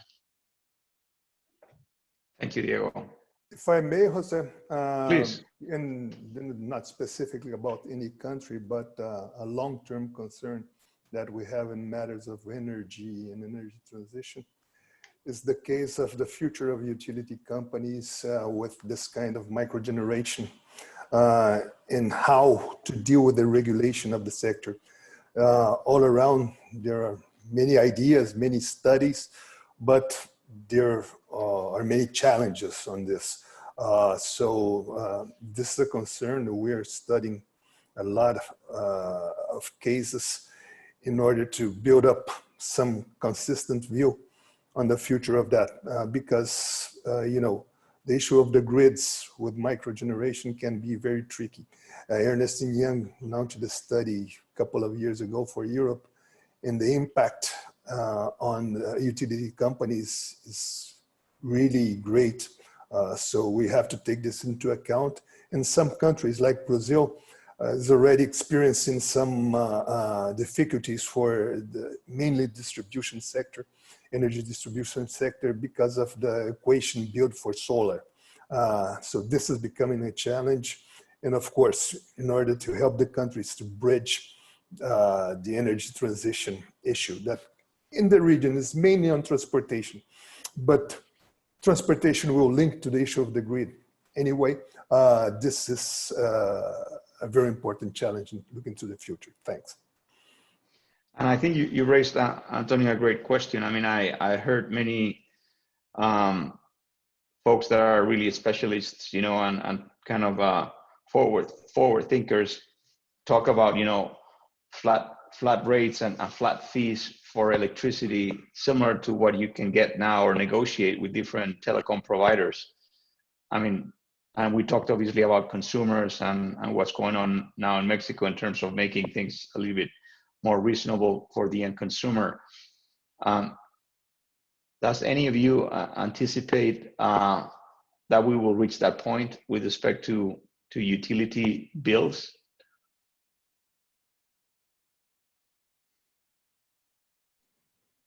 I'll say this. I think consumers in many ways already benefit in the electricity systems in most countries, and there's obviously you know, some sort of cross subsidy across from the industrial or commercial sectors towards the residential sector. So you know, interesting that a product like that would come up. I think it would you know, obviously the variability that's inherent in all generation systems, whether it's by volume or fuel price, needs to be absorbed by somebody. Now, traditionally, we've done it through, well, I don't know about traditional, but in some countries it's been done through long-term contracting, which most utilities will do as it relates to residential consumers. So there's a stability in the price that they pay. And I think that's the right model. I think that's a model that's available in many places. But that, you know, that risk needs to be absorbed by some part of the market. And I think in many ways utilities have been doing a good job in trying to do that. When you've seen private capital come into Latin America and invest in electricity, you've seen prices drop significantly. You've seen those savings passed on to end consumers. I think one of the challenges is just, you know, that we need to have leaner, more, you know, professionally managed companies that really can focus on delivering the lowest cost to consumers, but never forgetting, and I say this as I live in Texas, never forgetting that reliability is always a key issue. Right. Thank you, Luis. Any other thoughts on just this issue? Or we can move to the next topic. Fair enough. I mean, one of the topics that I think would be essential and that you all have agreed to cover today is in the current scenario of investments in Latin America, there's an important player that has been, you know, showing up, you know, at the door almost on every single jurisdiction on large key Apollo investments, and those are Chinese state-owned enterprises. Similar to what happened in Africa, and we've seen that with respect to natural resources. We're seeing that with respect to large concessions or utilities, or again long-term assets, and we've seen their impetus and interest in the region. Would you like to share with us any of the effects maybe of these influx and these investments in terms of advantages for the market or disadvantages, or just some of the ripple effects of these investments? Well, I may take the question if you want, Jose Antonio. Please. Well, I don't know what advantages. I mean, obviously for us, I don't see the clear advantages. Maybe it makes us be a bit more efficient, you know, and try to be more competitive, which is always good, you know, to have strong competition.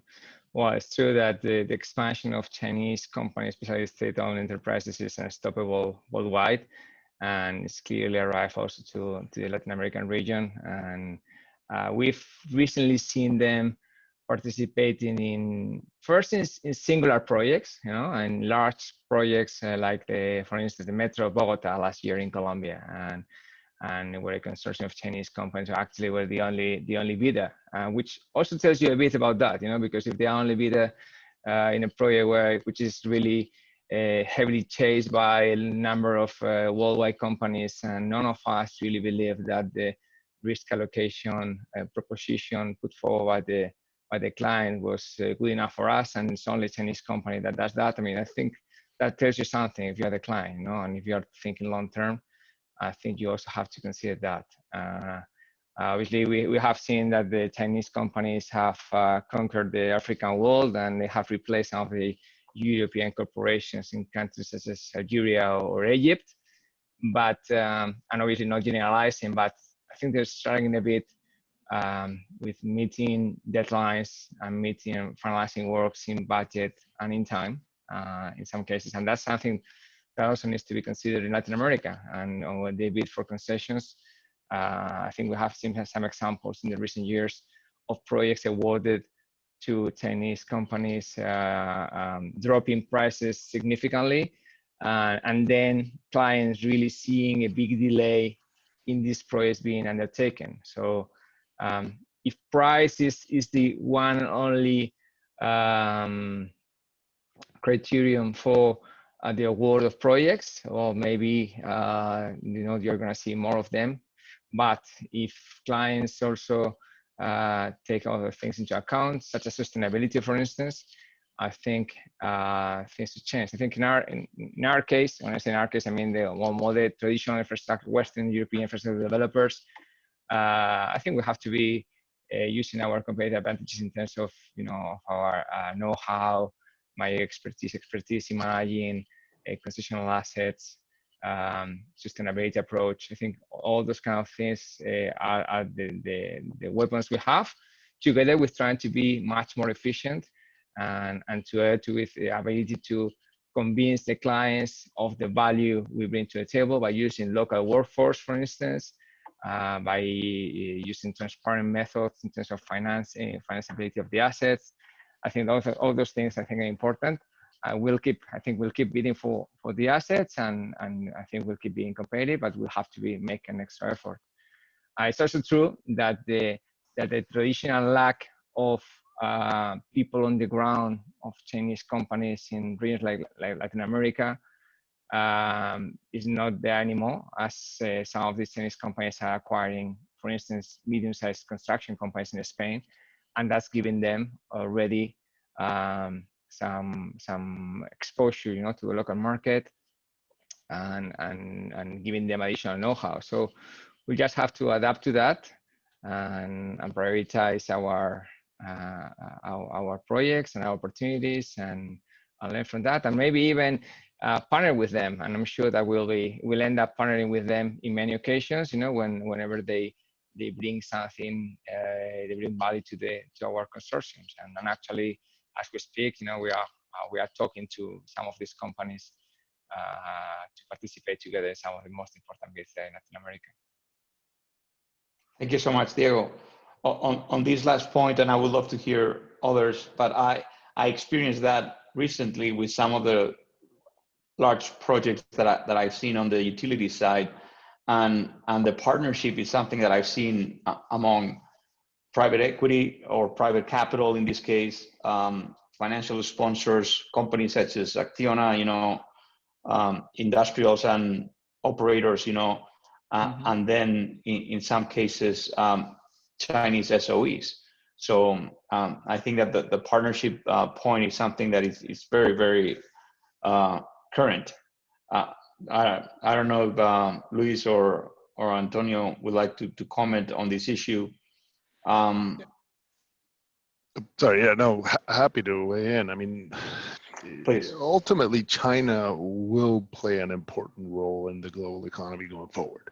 So, you know, we're going to have to deal with it. And there's advantages and disadvantages, as Diego was mentioning as well, you know.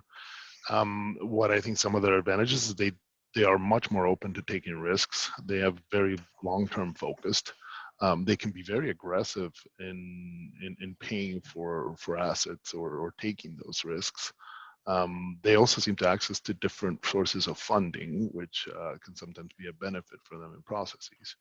But they also have significant experience. Some of these firms, if you go back to China, you know, they've built massive infrastructure projects there. So There's a lot of experience there. Now, the disadvantages from our perspective is, the reliability, if you will, on those companies as they're new. Nobody really knows them, and key projects are sometimes being handed to them. So how will that work? Obviously, the other concern is the ultimate control by the Chinese government. And for many people, they just don't want to understand if there's an ultimate agenda. How does that work? The cultural differences don't help. So I think those are all points that kind of weigh against them. But yeah, from our perspective, or my perspective, I think this is a new player that's here to stay. Partnering with them, working together is the only way to really make this better. I think we need to bridge the cultural differences and just learn to understand each other and continue to try and work together. If I may, Jose, yes, please. We've been working with Chinese construction companies in a couple of projects, and both as contractors and sometimes sponsors. And what I have to say, they're on the field, they're a new competitor, and especially China has a view on, especially on infrastructure all around, with One Belt, One Road initiative that includes Latin America in a certain way, and they're working on it. So it's, from our point of view, it's absolutely natural to have those China constructed companies around Latin America. In different countries, they're targeting different sectors. And what should I say? We can take the most benefit of these players, the new players on the field, to make up development on the region. Thanks. Thank you so much, Antonio, and thank you all for your insight on this issue, which I think is a very current one. Moving also to digital infrastructure and the need to be more efficient at every level. I would like to just, again, ask all of you, what do you think are kind of the low-hanging fruit steps that we could adopt maybe in some of the countries in Latin America to digitalize, for example, roads, airports, to be more efficient? In some of our conversations, we heard that some of the great toll roads that have been built basically have long queues, long lines to be accessed because there are no barrierless toll roads, and therefore sometimes the line is longer than what you anticipated, and therefore you don't want to wait in line so much time to get into the actual control barrier toll road. So what do you think would be the ideal world in terms of low-hanging fruit steps that we could implement in different regions to make these more efficient? I'm happy to jump on that. Look, I think the point you're alluding to, I guess, is free flow, and whether that can be implemented across different countries. You have that model working in Chile, but you don't have it working in many of the other countries. And I think in the end, ultimately, is who's bearing the risk of, or the credit risk of consumers. And one of the challenging things is that in some countries, it's very hard to enforce. If somebody doesn't pay you, for example, typically in, I don't know, let's say North America or Europe, you might put a lien, not a lien, but you block in their ability to renew their registration every year, or impact consumers in ways that they have to meet those commitments. And I think, ultimately the system can absorb certain credit risk, and it has, and we have it in the toll roads that we manage that are free flow. But there's got to be a big disincentive for people to just not pay. And I think ultimately Latin America is actually one of the leading, I would even dare say this, leading places for fintech, because the lack of penetration. There's a lot of capital and thought going in the region about expanding penetration of financial services. So there's already a lot of culture to try and help drive this. I think what we probably need is just regulation to really be able to help us ensure that people will have some repercussion for not paying their fair share, and that way be able to implement systems that will alleviate traffic, improve congestion, and overall reduce travel times. Thank you, Luis. Diego? Well, in our case, yeah, we don't currently hold any real toll road in our portfolio in Latin America, but the way we are looking at the digital infrastructure market is really by monitoring the potential opportunities that could, arise out of the needs of the region. And for that, I think it was mentioned before, data centers, but really the reality is that Latin America offers really a very attractive investment opportunity there due to the underlying growth in data consumption. And really, this is an unserved market at the moment, with just a few of credible providers. It's currently, probably among the different regions we are monitoring, Latin America is the fastest growing region right now because of the number of mobile devices and the data consumption. There is still a gap between the countries there in terms of internet usage, internet penetration, and the rest of the world. And the rest of the world meaning specifically Western Europe, North America, or APAC. So that offers really a tremendous investment opportunity to people looking at sectors such as data centers or maybe fiber optics. So from that perspective, we are monitoring these opportunities, and we are looking at different options there, because as I mentioned, I think there are not really many players out there compared to other markets such as the North American market. And obviously the risks there is entering into a new sector with some good established players in other regions that may come down to Latin America and may expand their network.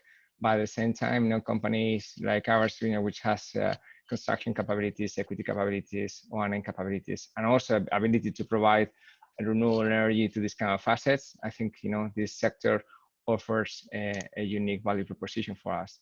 So that's a bit the way we look at digital infrastructure in the region.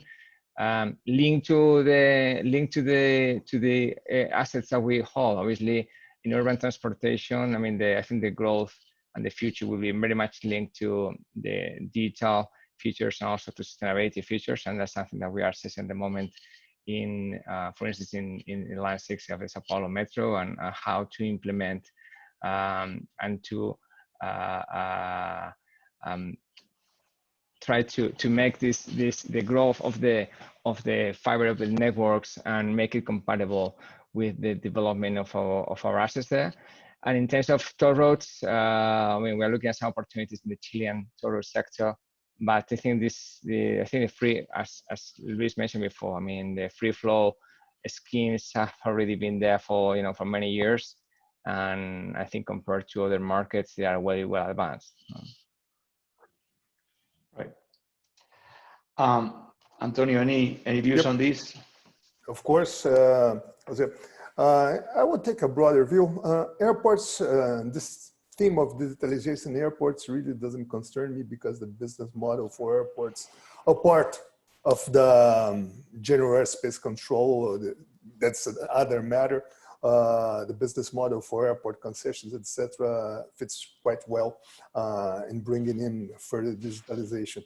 Toll roads, I think that both Luis and Diego already talked a little bit about it.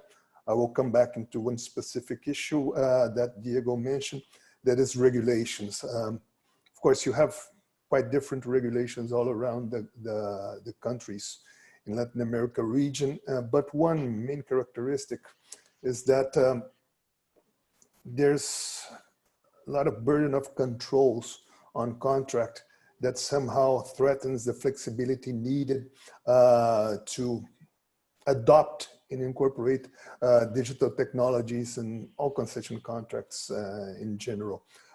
This is an issue that most of the countries have to take a very important look into. For example, when you talk about free flows in Brazil, we spent, and this I talk about my time in government from 2004 to 2014, we spent a lot, like 5 years in antitrust discussion about adopting certain technology for tokens for not a free flow, but automatic tolling on toll roads. So it was really painful. Here in Panama, for example, to buy a token, it's like going to the DMV in the United States. You have to go to the internet, have a time slot and wait into line just to buy a token to put on your car, just for one toll road. Sorry, 2 toll roads that we have here in Panama. And apart from Chile, there's a lot of restrictions that somehow is linked to what was mentioned before, that is the issue of politicization on toll roads, etc. So this issue about controls, let us say, political issues in toll roads is important, but not only for toll roads, other concessions can suffer a little bit about it. But when you're talking about this, you have to take a look on what we used to call the digital divide in the region. And apart from a development bank point of view, this is a very important issue that goes beyond the issue that to enforce a toll on consumers is that bring in consumers into the digital age. Here we're talking about huge gaps in the region, like 50% of the households don't have access to internet. Kind of the quality of the internet is lagging behind regarding the industrial countries, like 30 to 40% in terms of quality. So this is a major issue and a major concern from a development point of view. How to step up quickly, not only talking about infrastructure, but talking about digital society or digital economy, banking, etc., the whole life of people. This is really a huge concern that, of course, if we happen to bridge this divide, this will be very good for infrastructure initiatives, particularly for digitalization on private initiatives and infrastructure too. Thanks. Thank you so much, Antonio. And thank you so much, Luis and Diego. We are now at the end of our session. I really wanted to thank you for your insights, for your views, for sharing your experience, in the region for so many years across, different subsectors within infrastructure. We touched upon key issues that are essential, for the growth of infrastructure these days: energy transition, digital infrastructure, digitalization in general. And we also touched upon some of the sustainability issues that are a big concern for many investors. So all I wanted to do is thank you again wholeheartedly for your comments today and for your time. And I'll pass the baton now to Gema to take us to the next panel. Thank you, gentlemen. Thank you very much. Pleasure. Thank you. Yes, a todos. Thank you. Muchas gracias. Bueno. Thank you, Jose, and thank you all for your time today and for providing us with a very informative dialogue. It is a pleasure now to welcome our next guest and keynote speaker, the Executive Director of the Build American Bureau at the U.S. Department of Transportation, Dr. Morteza Farajian. The Build American Bureau is responsible for driving the development of transportation infrastructure projects in the United States. Prior to his bureau appointment, Dr. Farajian served as Acting Deputy Secretary of Transportation and was Director of Public-Private Partnerships at the Virginia Department of Transportation. Dr. Farajian, welcome, and the floor is yours. Thank you very much, Gemma. Let me be quick because I know we are a little bit behind the schedule, so I will go quickly over the remarks that I have prepared for today, and then after that, I'll be happy to take any questions. The pandemic has been horrible. I'm not going to talk about how much it has affected each one of us because perhaps you are all aware of it better than I am, but I want to talk about how our response to this pandemic can change our future. As governments turn into infrastructure investment as a tool to stimulate economies This is no time to build back to the way things were. This is an opportunity to think about the future and set the stage for a big change. This is the moment to reimagine and rebuild new economy. As President Biden has outlined in his American Jobs Plan, this is an opportunity to redirect our investment to areas that will create millions of good jobs and modernize our country's infrastructure to meet our today's and future's needs. The United States of America is the wealthiest country in the world, yet we rank 13th when it comes to the overall quality of our infrastructure. After decades of disinvestment, our roads, bridges, and water systems are crumbling. Our electric grid is vulnerable. Too many communities lack access to affordable and high-speed internet. And that shouldn't be a surprise to any of us in the US because public domestic investment as a share of the economy has fallen by more than 40% since the 1960s. There have been many attempts to have a major investment in our infrastructure over the past years, probably decades. However, for many reasons, those attempts have not been successful. The reasons are beyond this conversation, so I'm not going to go there, but I want to mention that most recently, President Biden has made another attempt at this issue. He has made infrastructure investment a top priority of his administration and has proposed an ambitious and comprehensive plan that includes many aspects of infrastructure development in the US. And many have talked about this plan today. I just want to very quickly touch on some of the important aspects of the plan. First, it proposes to build a world-class transportation system by fixing highways, rebuilding old bridges, and upgrading ports, airports, and transit systems. The president's plan will modernize 20,000 miles of highways, roads, and main streets. It will fix the 10 most economically significant bridges in the country that are in need of reconstruction. It also will repair the worst 10,000 smaller bridges, providing critical linkage to communities. And also, it will replace thousands of buses and rail cars, repair hundreds of stations, renew airports, push for high-speed rail, and expand transit and rail into new communities. But that's not all. Investing wisely in our infrastructure requires a comprehensive, result-driven approach that covers all aspects of infrastructure development to better serve people, all of us, including generations to come, with an emphasis on innovation, technology, efficiency, resiliency, and sustainability. Therefore, the plan also includes investment in clean drinking water, a renewed electric grid, and high-speed broadband for all Americans. The plan proposes significant investment in R&D and training Americans for the jobs of the future. The plan is a historic public investment consisting principally of one-time capital investment in our nation's productivity and long-term growth. It will invest about 1% of GDP per year over 8 years, which is a big number, to upgrade our nation's infrastructure, revitalize manufacturing, invest in basic research and science, and shore up supply chains. In total, the plan will invest about $2 trillion this decade. This plan proposes a massive public investment in our infrastructure, but also recognizes that to transform our crumbling infrastructure and set ourselves up for the future, we need to focus on innovation, technology, and efficiency.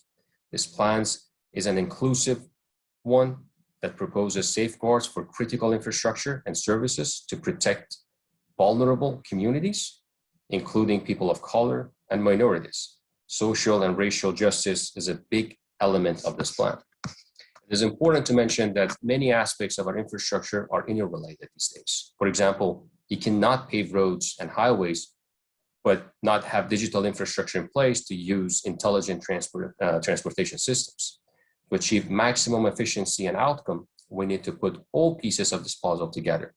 Therefore, the plan also includes significant investment in revitalizing America's digital infrastructure, power infrastructure, and water wastewater plants. I have served in various roles at different levels of government over the past 10 years. both at the state and federal levels, mainly in practical roles, not just policy roles. So when I hear about a plan, by default, I start thinking about how it can be best implemented. Let me finish my remarks by sharing with you some thoughts on what I believe is important to a successful implementation of this plan. It is finalized legislation by the Congress. First, close coordination and partnership between federal government and state local governments is crucial. As you may know, in the US political system, local governments and states own most of the infrastructure projects. They do project selection, planning, design, procurement, and in most cases, funding or financing. Therefore, although having funding in place from federal government is going to be a major catalyst for future project development, there will still be a lot of work that needs to be done by state and local governments before shovels can go in the ground.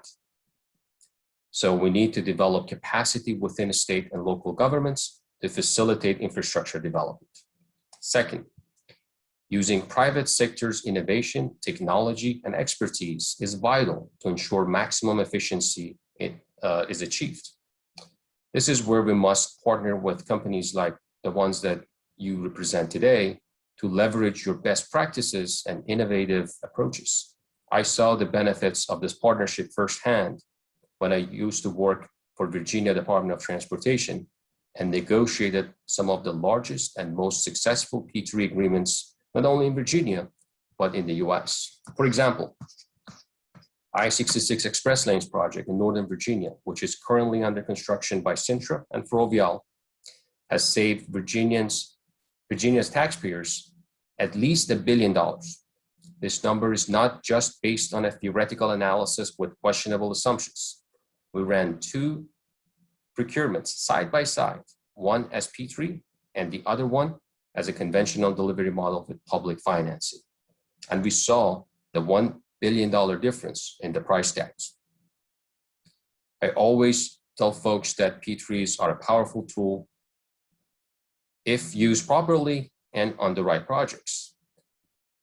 They can deliver significant results. An I-66 Express Lanes project is a great example in which Cintra and Ferrovial used their expertise, experience, and best practices in operating toll facilities to design a superior road with better access points that improves the level of service for users of the facility. And as a result, providing better service comes with better revenue that they are collecting.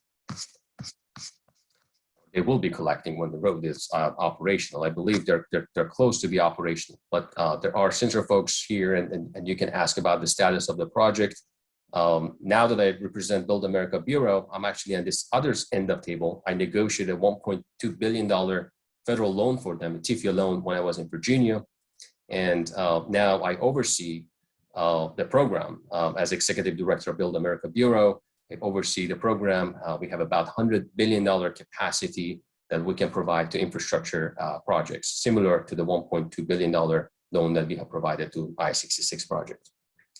And finally, we need to be patient and go through proper steps during project planning phase. I'm not suggesting taking our time and delaying activities, not at all.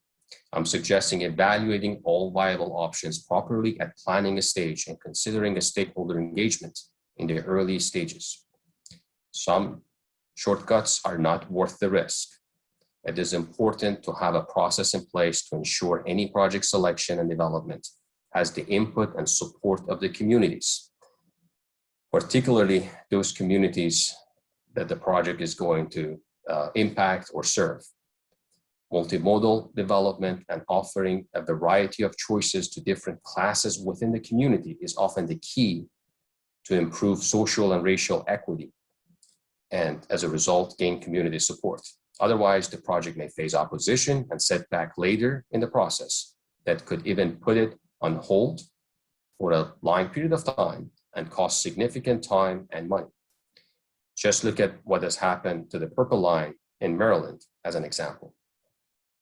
I can go on and on, but I should be mindful of the time, so I'm going to stop here and answer any questions that you may have.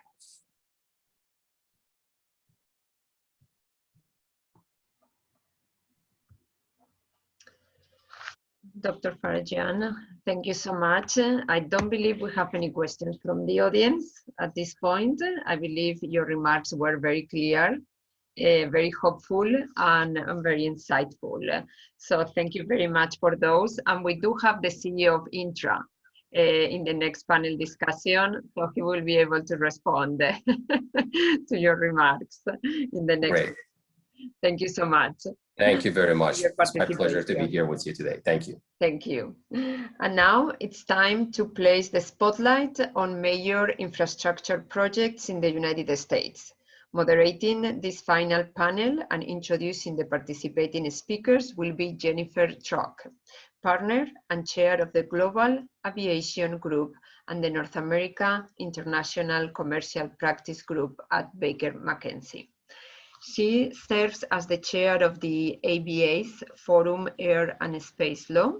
Jennifer has also been recognized by Chambers USA from 2007 to 2020 and has received honors from Euromoney's Guide to the World's Leading Aviation Lawyers, Infrastructure Journal, and the Washingtonian.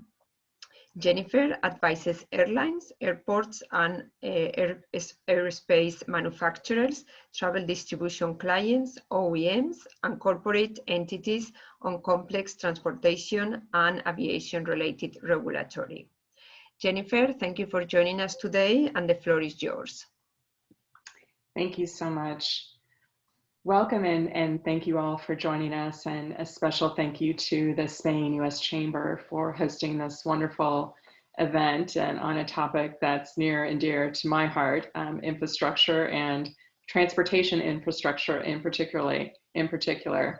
I'm very excited to be moderating this panel. We have a great group of panelists, and it's my pleasure to briefly introduce them as we jump in here.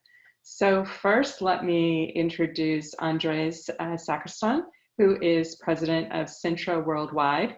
This position was just announced yesterday, so please join me in congratulating Andres in his new role. Prior to his appointment, he led Cintra U.S.'s operations, which included the project that we just heard about, as well as an $11 billion investment portfolio of infrastructure assets in Texas, Virginia, and North Carolina. Welcome, Andres. Thank you very much. Thank you for the congratulations. Congratulations again. Next, Pat Foy, who's chairman and CEO of the Metropolitan Transportation Authority, which I think most know, but is the authority responsible for public transportation in the New York metropolitan area. Pat led MTA in its response to the pandemic in advancing its historic $51 billion capital plan and obtaining over $14 billion in federal COVID relief. In a prior life, he served as the executive director of the Port Authority of New York and New Jersey, where he led P3 projects for LaGuardia and the Gulf Coast Bridge. Welcome, Pat. Thanks, Jennifer. Thanks. Next, Inma Gutierrez, who is director of RENFA. Inma has more than 25 years experience as an economist in the public and private sector in areas related to economic regulation, defense of competition, market liberalization, and she's also advised on market strategies and relations with the administration in the US. Last but not least, Lisa Scully, who is an external advisor at Ferrovial Airports US. She is principal and president of LL Aviation Advisors, LLC, and brings vast experience managing and leading development of large and complex airport infrastructure projects in the US market, and also has deep experience with the Port Authority of New York and New Jersey, where she served as a senior director. So we're very excited for this panel. We hope that it's interactive. We would ask that you please use the chat feature or raise your hand, and we'll try to monitor that for questions as we go. And with that, we'll jump in. I think it's a very exciting time for transportation infrastructure, especially as we're starting to come out of the pandemic, and most particularly with the recent announcements we've been hearing a lot about today on infrastructure in the president's new plan. So the big news, of course, is the American Jobs Plan, which was announced just last week and includes $671 billion for transportation infrastructure to focus on bridges, roads, public transit, freight and rail service, electric vehicles, and airports. So there's a lot of excitement and support for the infrastructure part of this plan. But I'd like to invite our panelists, maybe just to kick things off, to give your perspective on the plan and what you think it got right, what it might have gotten wrong, or maybe, you know, from your perspective would be beneficial to add to it, and what kind of investments we need in U.S. transportation infrastructure. And maybe I'll start with Pat on that one. Jennifer, thanks, and thanks for including me. The president's proposal last week is transformative. And it addresses literally decades of the United States underinvesting in infrastructure in general, transportation infrastructure in particular. And with respect to public transit, which is obviously of great importance to the MTA, the president's proposal includes $85 billion for transit. As the operator of New York City's subways, buses, paratransit, commuter rails, Long Island Railroad, and Metro North, and bridges and tunnels, that's extraordinarily important to us, especially representing a region that generates nearly 10% of gross domestic product for the entire region, and we carry 40% of the mass transit customers in the United States. From a social equity point of view, transportation, mass transit is the great equalizer in New York and across the country. And the type of tens of billions of dollars that the president is talking about for mass transit, frankly, will allow projects with really critical social mission, capital projects with important social mission goals, like the expansion of 2nd Avenue subway to 125th Street in Harlem. East Harlem is one of the regions of Manhattan and the city of New York most underserved by mass transit. And another project with respect to Metro North, which will involve the building of 4 stations, new Metro North stations in the East Bronx, and bringing Metro North for the first time to Penn Station. So a transformative proposal. One would hope that the Congress will act expeditiously. If I were to make one observation, Jennifer, it would be important that at least on the transit projects, which have great environmental benefits by reducing congestion and improving air quality, that an expedited environmental process be used, taking into account the huge environmental positives from the point of view of any public transit project. Great, thank you. Maybe I'll turn to Andres next. Again, congratulations, and we'd love to hear your thoughts on the recent announcements in the Biden's infrastructure plan. Yeah, thank you, Jennifer. I fully agree with Pat. I mean, this plan is transformative. I think that the amount of effort and the orientation of the plan is what really needs to overturn the deficit in infrastructure in the U.S.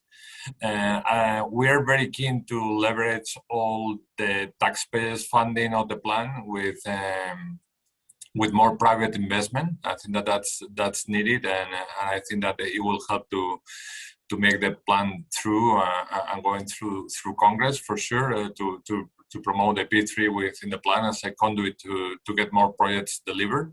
And we're really excited about the plan, how it's addressing environment and community engagement, employees creation, equality. All these things are the right thing to do, and we're really excited with the plan. Great. Inma, how about from your perspective? What do you like about the plan? Where do you think you'd like to comment on it?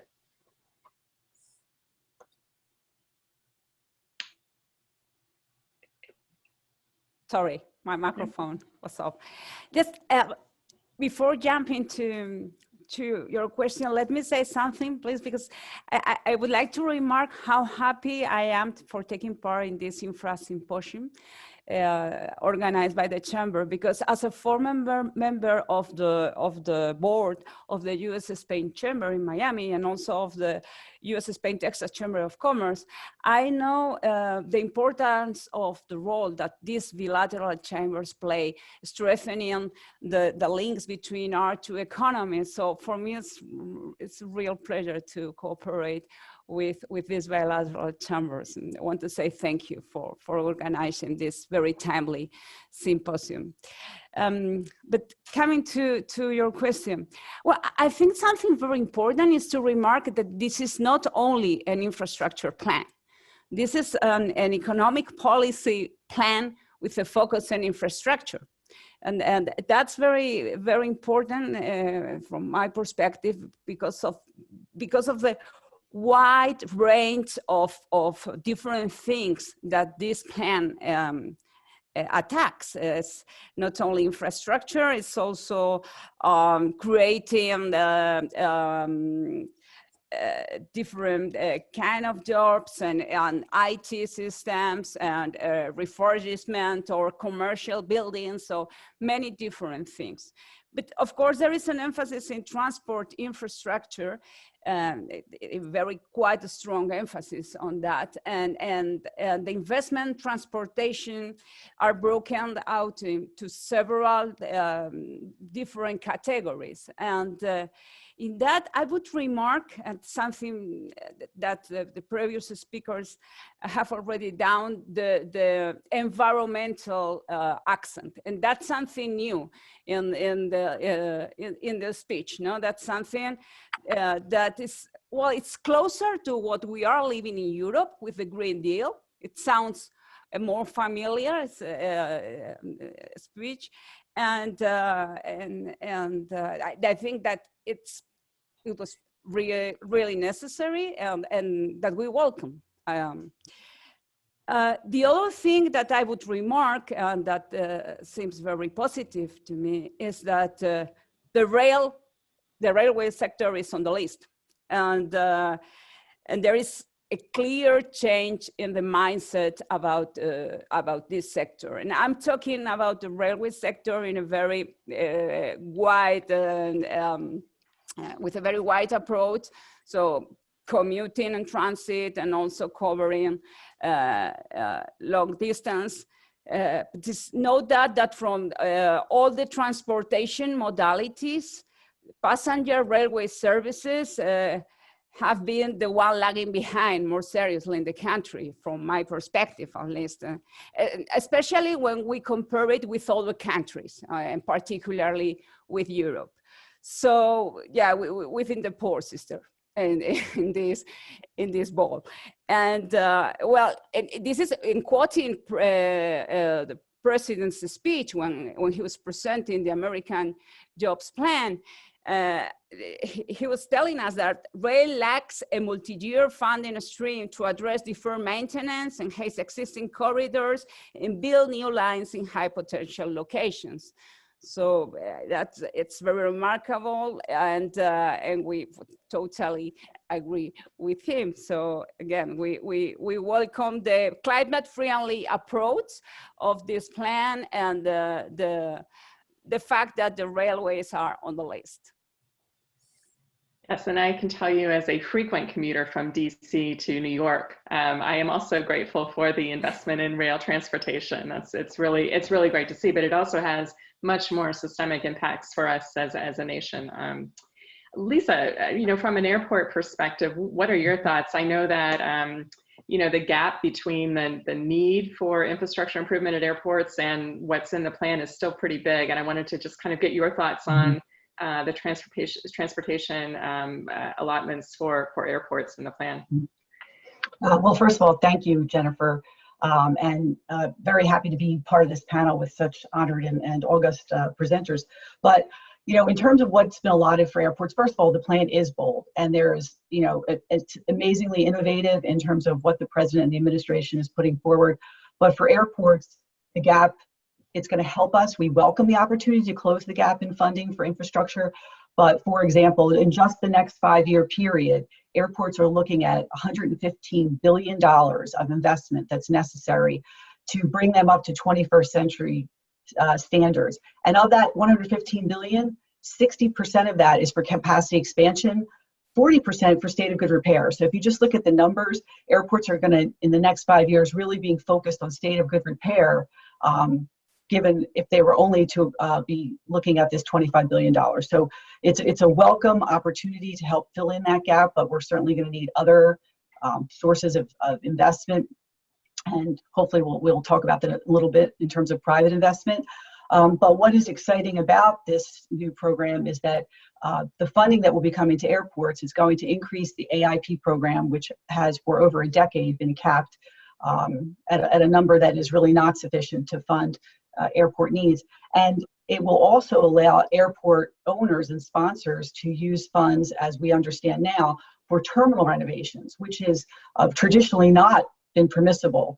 And if you look at the average age of U.S. commercial airports, terminals, they are averaging around 40 years old. And so they are not designed to be environmentally efficient or friendly. There's a lot of patchwork renovations and remodeling that has gone in to help address new regulations that have come in over the last 40 years. And so this program, in terms of allowing federal funding into terminals, will be very helpful to address some of those issues.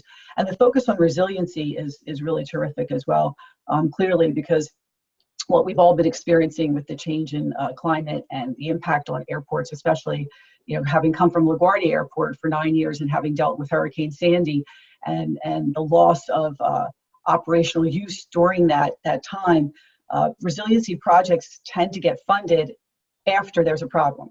And so the idea that, there will be a focus on putting resiliency in airports as a high priority and across all transit systems is great to hear, because often those projects fall to the back burner, and now there's an opportunity to make sure that they rise to the top. So I think there's a lot here for airports. Anything that we can bring forward to help create a better environment for the customer and to give back to the community is certainly welcome. I would have liked to see more. Obviously, I think all airport owners would, but I think there's other opportunities then for us to address some of those needs. Yeah, that's great. And I think that's a really great segue as well into kind of the next thing we wanted to explore, which is, there's a substantial amount of public infrastructure funding set forth in the plan, but there's also gaps, as you identified, Lisa, and the plan doesn't really address the private side of this. And so I'd love to kind of get the panel's thoughts on where are the opportunities for private investment in the implementation of the plan to kind of cover that gap, and how those private entities may work with regulators and with federal government on implementing some of those projects. Lisa, since we're talking about airports, do you want to maybe give us your thoughts on the airport side? Sure. I mean, just carrying on the theme that I just expressed, at the end of 2019, airports, U.S. airports were carrying debt to the tune of $107 billion. That was prior to COVID. And now they've been exhausting a lot of their reserves in terms of just carrying forward with day-to-day operating and maintenance through COVID and the reduction in other fees that would normally come in when passenger levels are normal. But now we're expecting, 2023, 2024 to traffic to return to those levels, yet all of the demands that are being placed on airports for a new design, a new way of operating, technology, social distancing, insurance of, that resiliency is built in, really will demand that we have the opportunity, as you said, for private investment. And I think that that private airports will be looking, and there has been the effort to do this obviously for decades at bringing in private investment to help supplant some of the or support some of the lack of funding that's available when you combine both federal and local availability. But we're going to have to take advantage of some of the new regulations, not so new, but back in 2018 with the FAA reauthorization. The pilot program that previously existed through FAA for airport privatization was changed to allow now any airport to participate it also allowed and continued to allow that airport funds for sponsors that would be taken out could be used for other opportunities off airport. And so I think as we look at the needs and we look at now some of the changes in regulation that can support private participation, there'll be a convergence of the need and as well as the interest that is out there. And if you just, kind of wrapping it up, Jennifer, in 2019 at St. Louis, I think there was a lot of surprise potentially that when the St. Louis privatization requests for interest went out, 18 firms came forward and very highly qualified, and 12 firms were selected to actually participate. And so the demand was amazing, and the opportunity was obviously very clear, and that was pre-COVID. And there was, even the airlines had signed on.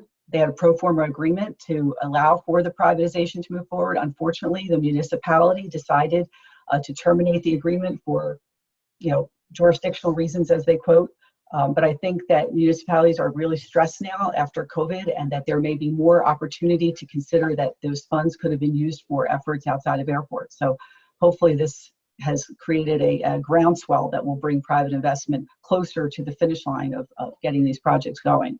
Yeah, thank you. And it's been interesting to see that process in the FAA reauthorization language, as well as the PP projects have often started and then stopped based on local politics, as we heard earlier today. So it'll be interesting to see how that evolves. Pat, from your perspective, from MTA's perspective, what do you see the role of private investment in kind of helping to bridge some of the gaps that you may have in the infrastructure funding and investment? Jennifer, thanks. I'm obviously aware that I'm with 3 experienced P3 practitioners on the panel, so there's a wealth of expertise. I'd make a couple of points. One is the private sector in a well-structured P3 brings innovation. It brings risk sharing on schedule and budget. And those considerations are going to be incredibly important in any project, would be point one. Point two, the speaker who spoke before us, Dr. Fragian, the new executive director of the Build America Bureau, I think will play an important role here in P3 transactions, but beyond that. And the reason I say that, his energy and experience in re-energizing the Build America Bureau, which has not been used in an optimal way by the prior administration. Accelerating transactions in Build America, whether it's RIF or TIFIA, I think will be incredibly important and will bring down the cost of capital. The P3 that Lisa and I worked on at the Port Authority, LaGuardia, had the advantage of PFCs, Goethals had a TIFIA loan, and being able to bring down the cost of capital. So it's a horses for courses approach, and that's the approach we took at the port and the approach we're taking at the MTA. We're actively looking at a P3 that I think is quite promising. I'll leave it at that for now. But P3s make sense in certain transactions, and in others they don't. But the Build America Bureau, again, I think has a significant role to play. Mm-hmm. Mm-hmm. Excellent, thank you. Andres and Imna, maybe we'll start with Andres. From your perspective on the private side of it, do you see the same types of opportunities, and how do you see the private sector coming in to get involved in these innovation or infrastructure projects?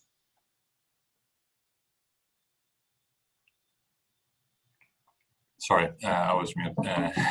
I think that there is an important opportunity for us to promote projects. That projects will crystallize mostly at the state or local level, but I think that all those mechanisms that this initiative comes with to put the projects with innovation in terms of the delivery, how certain the delivery is going to be very important for making all those decisions at local level, and of course. What says before by the Dr. Farian about the federal support of all these projects with those financing programs that Pat mentioned before, namely TIFIA in our side on the roads. But I think that is going to be very important if we put all these programs, let's say, on steroids, if you want, making it stronger, making more easier to apply, more clear to provide those funds. I think that all these work streams, I think that have been identified from the past, and I think that that are gonna enhance the pipeline of projects jointly with the private investment, and also the innovation that the private players will bring in terms of the delivery, the engineering solutions, and of course all that part of digitalization and environmental fit in the areas that those projects will happen, basically. Okay, thank you. Emma, how about from your perspective in the rail and surface transportation sector? Do you see the same opportunities for investment? Sure. And well, and you know, I'm participating, well, Renfe is participating in a privately funded project. So we really believe on this. But well, I was mentioning before, I think this is an economic policy plan with a focus on infrastructure, and it means many things, among others. That is, economic policy plans have a role in managing expectations of the economic agents and the animal spirits. So the simple message about these are the sectors where we want to focus. So we want to help to the development of projects and in these sectors, and this is what we want to do. That's very positive for us, for private companies trying to develop projects, because this means in a support that attracts the financial agents, and that's a very powerful message. It's not only about private company developing infrastructure, but the financial side is coming as well, because the money wants to go where the public support is. And it was very, very interesting in the previous panel. The speakers, Luis Barreto was talking about this, how many projects that are started in Latin America, well, they are never finished because of a lack of preparation and because of a lack of deep analysis before starting. And that's my second thought about this. I think when it comes to free and private investment, yeah, supplementing the public funds, that's a very important thing, but it's also, and even as important, is the way that we screen the projects. I think that relationship between the public sector and the private sector help us to choose the right projects, not only because the direct cost and benefit effects, but also because of social aspects, environmental issues, and economic development, because there are synergies between us, the public sector, and the private sector approaching the project. So, and this is very important because resources are scarce. So we need to select the projects very, very wisely. And a third, and Andres mentioned my third point. So it's going to be very. The way this plan is implemented is going to be crucial, because we've been through this before, announcing very important plans, maybe not as remarkable as this, but we've been through this before, and the way this plan translates into bills before the Congress, and the way the political debate takes place in the Congress is going to be crucial. The interaction between the federal government and the states, they have to play a key role in all this, is going to be very important. So we are really excited, but there are a lot of things to see before this tale comes in truth. Yeah, for sure. And I'd like to pick up on what you said about selecting projects carefully. And you know, I think that this group has a lot of experience with that synergy between public and private. And I'm wondering if the panelists would comment on what each of their sectors can do to help facilitate that. So from the airport sector, we've seen a lot of fits and starts with airports that have gotten to the P3 program with the FAA.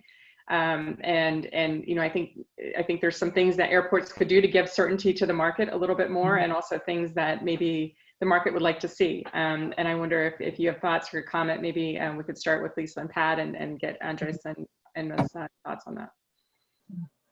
Well, sure. I'll certainly kick off and then hand it over to Pat, Jennifer. I think, you know, it's interesting being on the panel with Pat, because he's the prime example of what an airport needs. You need a local champion. That you have to have that, and then you need a champion, you know, as we had at LaGuardia in state government, which was the governor, because if you don't have those champions who are willing to kind of make sure that the program gets the support and backing within the airport and within the municipality, you will struggle. And then you also have to make sure that you engage the community. At LaGuardia, the engagement process for the Terminal B privatization was years in the making. Now, that isn't necessarily, the engagement is very important, but it's not necessarily the way we want projects to move forward, going forward. And Pat mentioned that we need to have an environmental process. Our environmental process was 3 years for that, the EA process, versus the actual engagement process was probably a decade in the making. So I think champions, community engagement, but also having the support that the environmental process can be expedited in a way that still considers social and economic benefit to the community will help to really champion that for private investors to be interested. Pat, how about from your perspective, things that public agencies can do to foster that kind of interest and investment?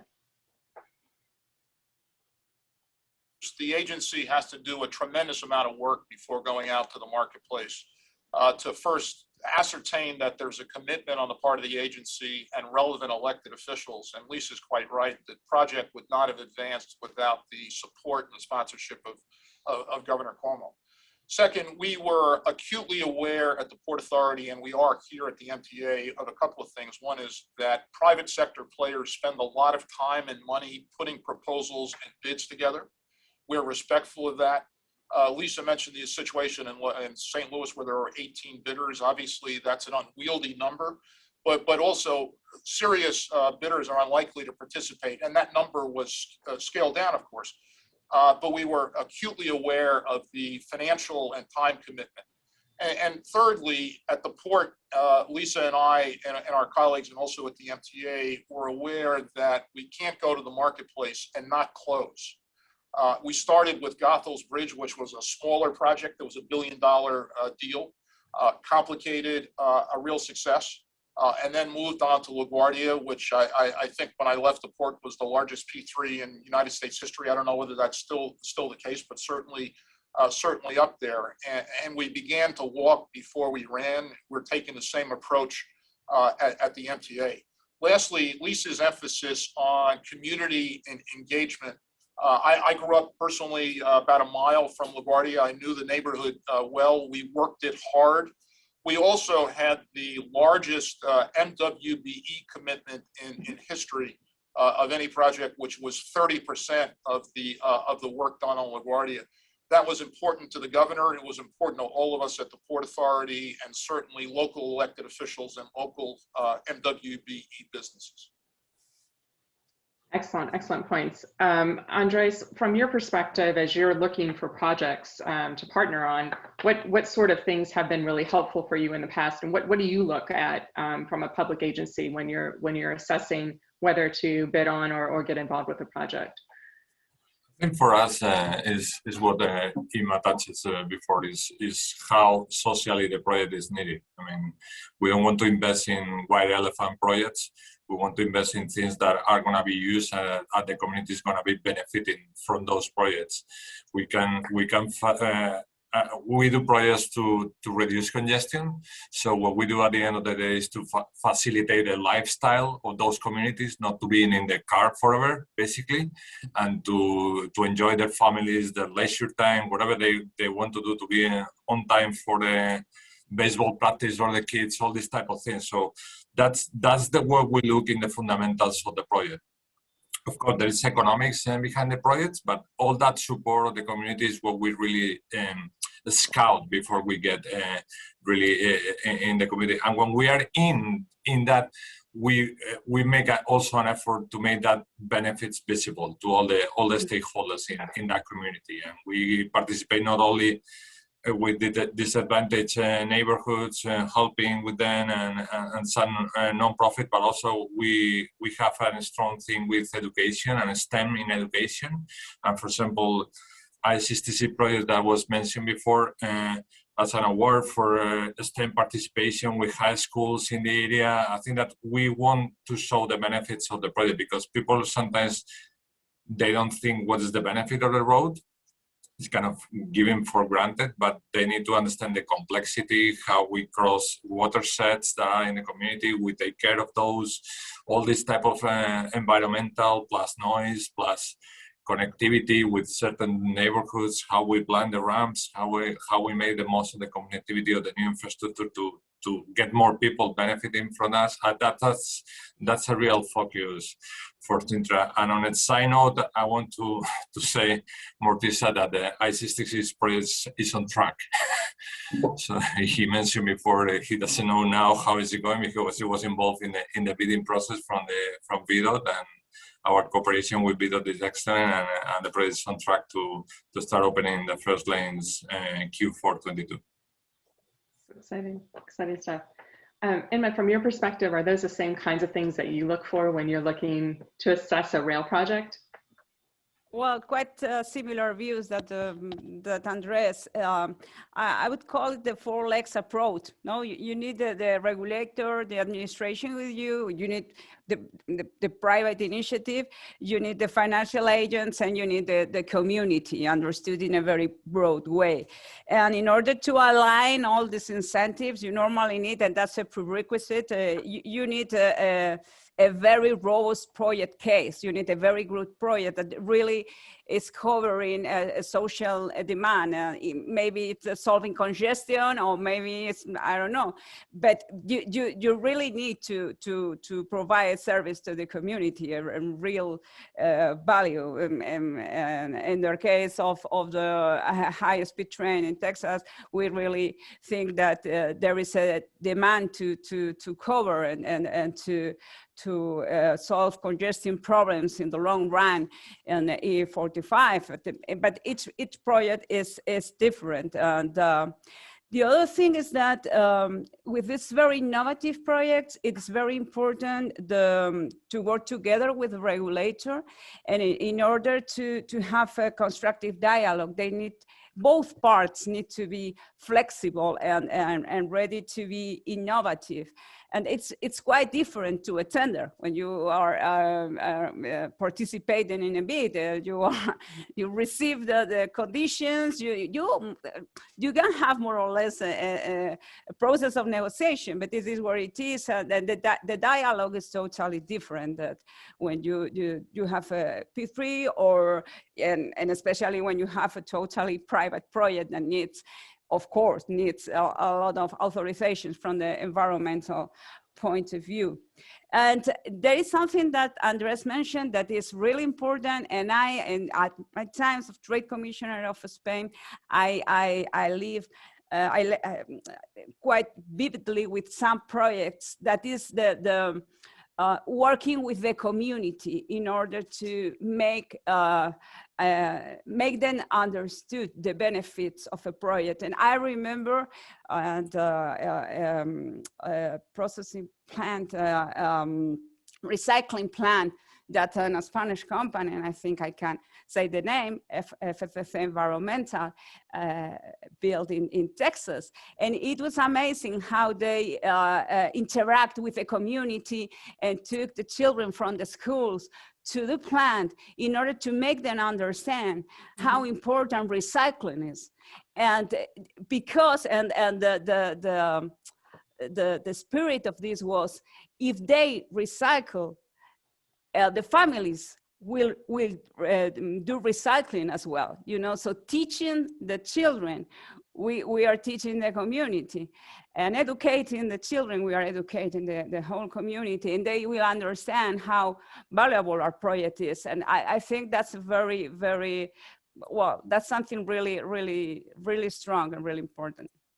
And I think that's a great. I think you mentioned earlier too how this is much more of a much more than a plan. It's also kind of that mindset shift and policy that really is integral to a successful multimodal transit system.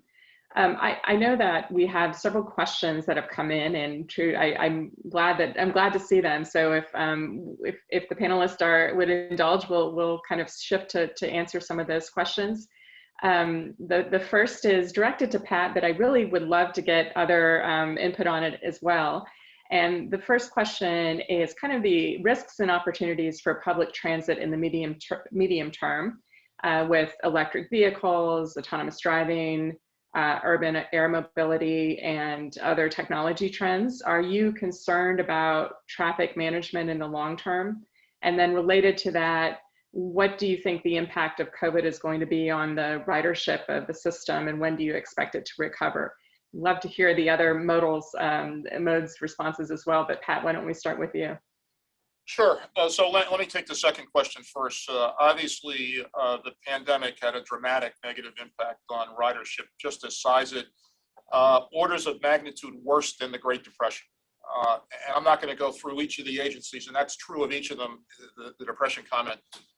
In 1933, the bottom of subway ridership after the crash in October 29, subway ridership was down 13%, 1-3. Worst days of last year, March, April, down 95. Sarah Feinberg and her team have done an unbelievable job running subways and buses. So right now we're carrying 32% of pre-pandemic, varies day to day, and about 50% varies day to day on subways and buses. Ridership has come back. It's had a significant impact. The good news is that the American Rescue Plan that the president signed into law and prior funding will deal with the MTA's ridership and revenue declines basically through the first half of 2024. McKinsey, who we've retained, estimates that ridership in 2024 will be between 80 and 92% of pre-pandemic levels, which will create an ongoing structural issue. But at that point, ridership will have come back in a significant way, and I think that's incredibly important. In terms of innovation in cars, electric vehicles, et cetera, I'd note a couple of things. One is around the world and around the United States, and true with respect to MTA, bridges and tunnels, right now we're carrying passenger cars on our bridges and tunnels. Port Authority is the same. I talk to my colleague Rick Cotton frequently. We're carrying about 90% of the truck and passenger car volume that we did prior to the pandemic.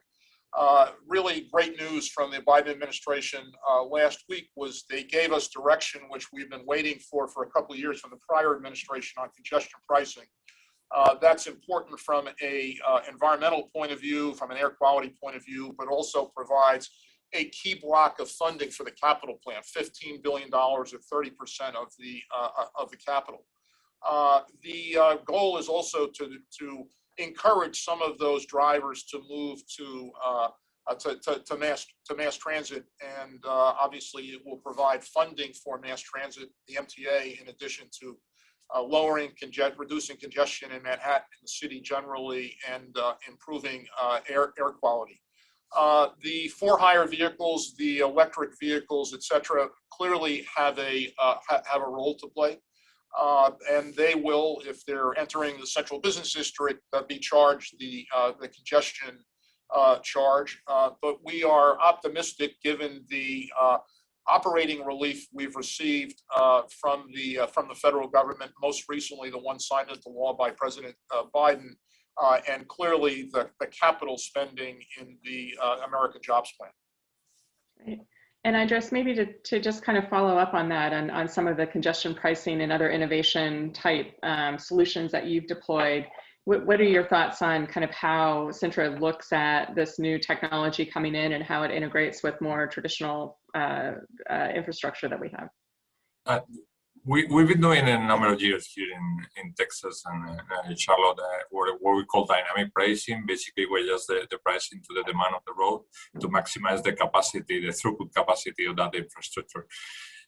That thing is going to evolve with the new technologies at the car side, basically electrification and autonomous vehicle, and we are in the process to provide connectivity to those vehicles through 5G with a project called IVIA in our networks. Basically, we are putting together in our projects different technological partners to connect the infrastructure with the vehicle to optimize the capacity of the road. Basically, I think that what ultimately will happen with this autonomous in whatever the expert says 10, 15 years, it will have they could drive faster, closer to each other, meaning increasing the capacity of the road. And in the meantime, they need to interact with normal traffic. And I think that in that very phase is very important for us and for the policy makers and the states and DOTs to keep the safety of the road. And I think that putting all these technologies to play together in the infrastructure, orchestrating all that traffic in a way like air traffic control, Lisa can tell you. That's the idea, basically, that we understand who's on the road, who's operating, who's fit, who has a malfunction, where is the problem, sensors on the road. That's the idea of the project, and we are quite advanced in those conversation and in those trials. We will have a digital twin of the highway, a very precise one, so we can try things, and we can try things from the signals, physical signals for the road, to signal of 5G, how interact with the obstacles that are on the road, their own physical panels, the buildings around the road. All these things, we're already working with that, and we're very excited to grab that opportunity and to bring that innovation to new projects to make the roads smarter in the future. Thank you. From the rail perspective, especially high-speed rail, you already have a lot of really great innovation and technology as part of the platform. I wonder if you could give us your thoughts on where innovation and technology, how that's playing into your planning process and the projects that you're working on. Well, of course, in high-speed rails, technology is really important, and it's the reason why they are so fast and people can move so quickly and commute from one place to another. It has been a major change in the case of Spain from a social point of view, because it has an impact on the urban landscape. They say that people can live in, I don't know if you know Spain, can live in Valladolid and work in Madrid. So, and they are getting to right the center of the town and going to work, reducing congestion problems. So I think high speed rail plays a very important role. But more than that, I think there are different ingredients in these urban congestion problems that we have to take into account. And very important one is COVID. We are also living part of a very, let's say, serious situation here in Spain with the figures in transit and in commuting with almost zero in last March. And now we are not still there in the same levels that before the pandemic, no? So, but I think there are important lessons there. We have learned that we can be more flexible with our schedules, and I think that that's something that is here to stay, and it's going to help with the congestion problems.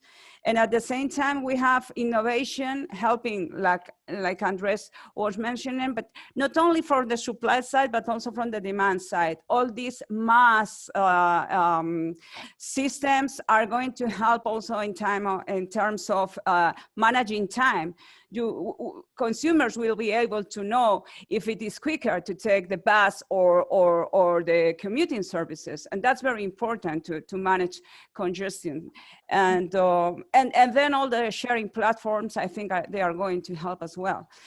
And then investment is really important. From the railway perspective, I think we have to invest. The operating companies have to invest, and we are doing that here in Spain. Renfe is doing that. You have to invest a lot in a new rolling stock and signal system that can well, move more people and also make the transits more agile. So many things in front of us. Thank you for that. Lisa, from the airport perspective, I think you mentioned earlier that the industry is expected to return to normal roughly to 2023, 2024. Is that your best guess as well? And how do you see new technologies such as, eVTOL and other urban air mobility solutions fitting into the broader transportation, aviation transportation scheme? Well, first of all, yeah, it's not my best estimate. It's really what the industry is saying, right? At this point, and every day changes, as we well know. We're seeing a more quick return at the moment because as people, the vaccination numbers are ticking up. People are beginning to decide it's time to return to their form of normal. But the industry, yes, international looking more like 2024 because that whole dynamic is very different, but domestic is certainly the leisure travel market is going to pick up, expected to pick up much more quickly as people, their exhaustion from COVID fatigue of being home clearly needs to be relieved by traveling. But in terms of innovation for airports and what that means in terms of traffic coming back, well, first of all, there is innovation that is within the terminal environment that is really necessary and has come about because of COVID. We were moving in that direction, but we had to accelerate. So now contactless technology is paramount. People, need to be able to move through in a seamless way without having to necessarily interact in any physical way or minimal physical way with screens or people otherwise, improving the security checkpoint process and being able to use technology so that can be expedited and that people are not standing in line. But there's technologies that, quite frankly, will help airport owners and operators understand the potential for concern within terminal environments from congestion by monitoring hotspots through technology. And the list goes on for innovations as well as cleaning innovations and being able to see when do you need to go in just by monitoring the number of movements in and out of the restroom through camera technologies and other new opportunities. But then on the air side, I think what's really intriguing and it's really less about the digital technology, but it's more about technology in the vehicle movement area, autonomous vehicles. You see airports now, both international and domestic. Schiphol is looking at, has been piloting a autonomous vehicle for baggage carts and on the air side. And then you've got a few U.S. markets that are looking at that on the cargo operation. So autonomous vehicles will certainly be part of the landscape in the future for airports. How quickly, will be determined by the actual competency of the vehicles and the comfortable comfort level that the FAA and others that regulate on the air side will feel. But on the land side, we see electrification as an innovation that's so important. And really, all of these innovations that are related to vehicles are positive for the community in which airports operate, because the reduction in carbon emissions and the opportunity to really help improve the landscape, environmental landscape surrounding the airport. But LaGuardia is a great example of that. At LaGuardia and all the Port Authority airports, bus electrification has happened. The fleet has been transformed. I think they're moving forward to make sure that all of the buses are electrified in short order, but I think the majority have been.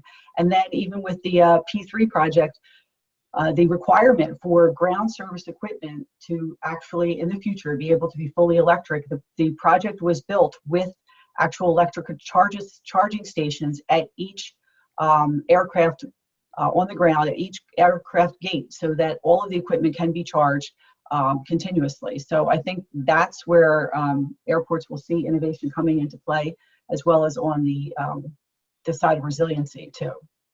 I appreciate that. Thank you.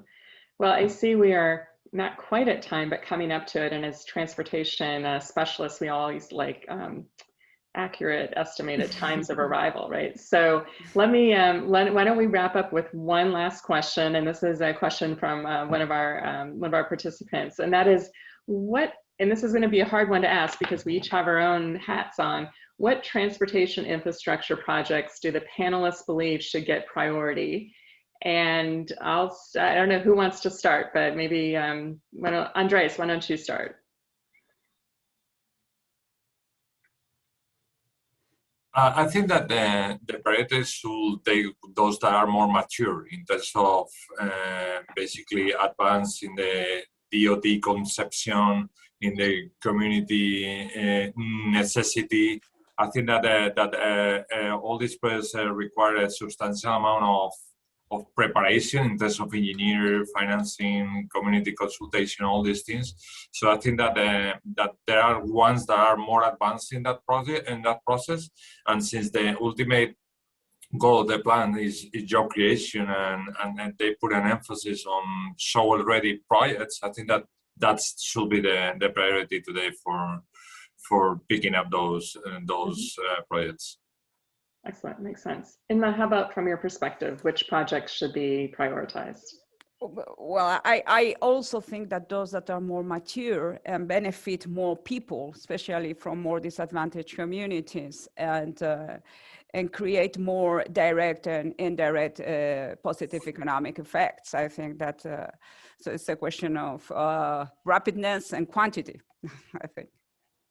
Okay. Pat?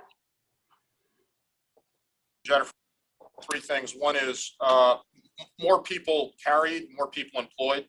1. 2, environmental sustainability. 3, advancing social goals and social equity. And the answer to all three is mass transit. Mm-hmm. And Lisa? And certainly the priority of jobs creation. I mean, airports rest and prosper on the ability for those to travel, and that becomes from just their discretionary income. And I think connected to that very much, and we didn't talk much about it this morning, is the opportunity for multimodal connections to airports so that we can bring those from underserved communities in for employment and making sure that they can actually benefit from the airport's presence. Thank you. And look at that, we have an on-time arrival.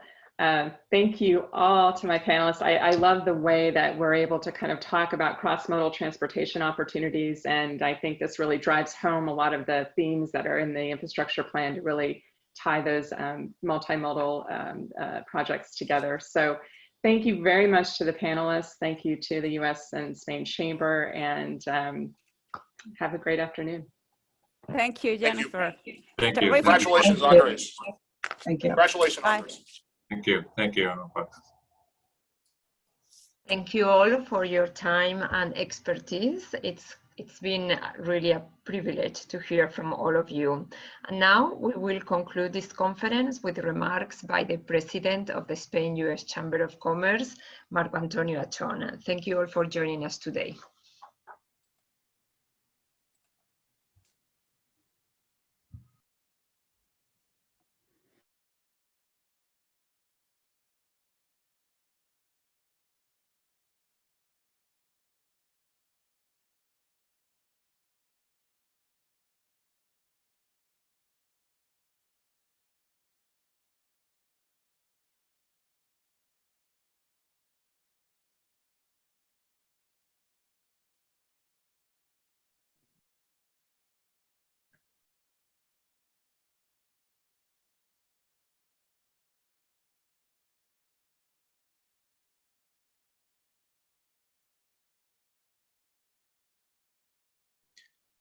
Good afternoon.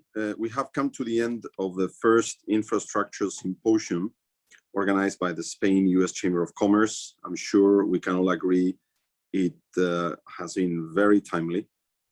The program was very robust and stimulated discussion about key matters related to this important sector of the economy, a sector that is a multiplier.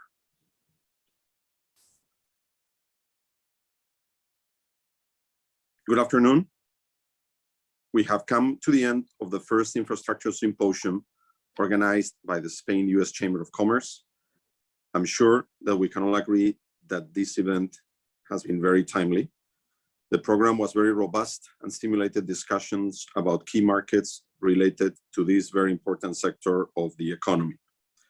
It's a very exciting time to do business in this industry, big multiplier of GDP growth, especially with the new US administration having just unveiled a massive infrastructure proposal. This morning, we had the opportunity to hear first thoughts on Biden's plan from high-profile members of the industry. And we had the privilege to hear from Dr. Farajian, Executive Director at the Build America Bureau.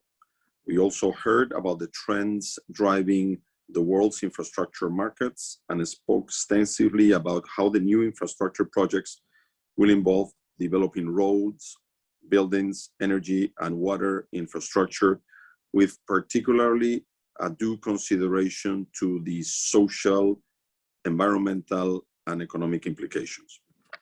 We will send all attendees in the next few days a white paper of the symposium created by Baker McKenzie, including all the industry insights that we have gathered here today. Finally, I would like to thank our sponsors, Air Europa, Baker McKenzie, and Global Via, for their participation, their insights, and their contribution. And to all of you, thank you again for joining us today virtually. Hope we can meet in person soon. And in the meantime, stay safe. Thank you very much.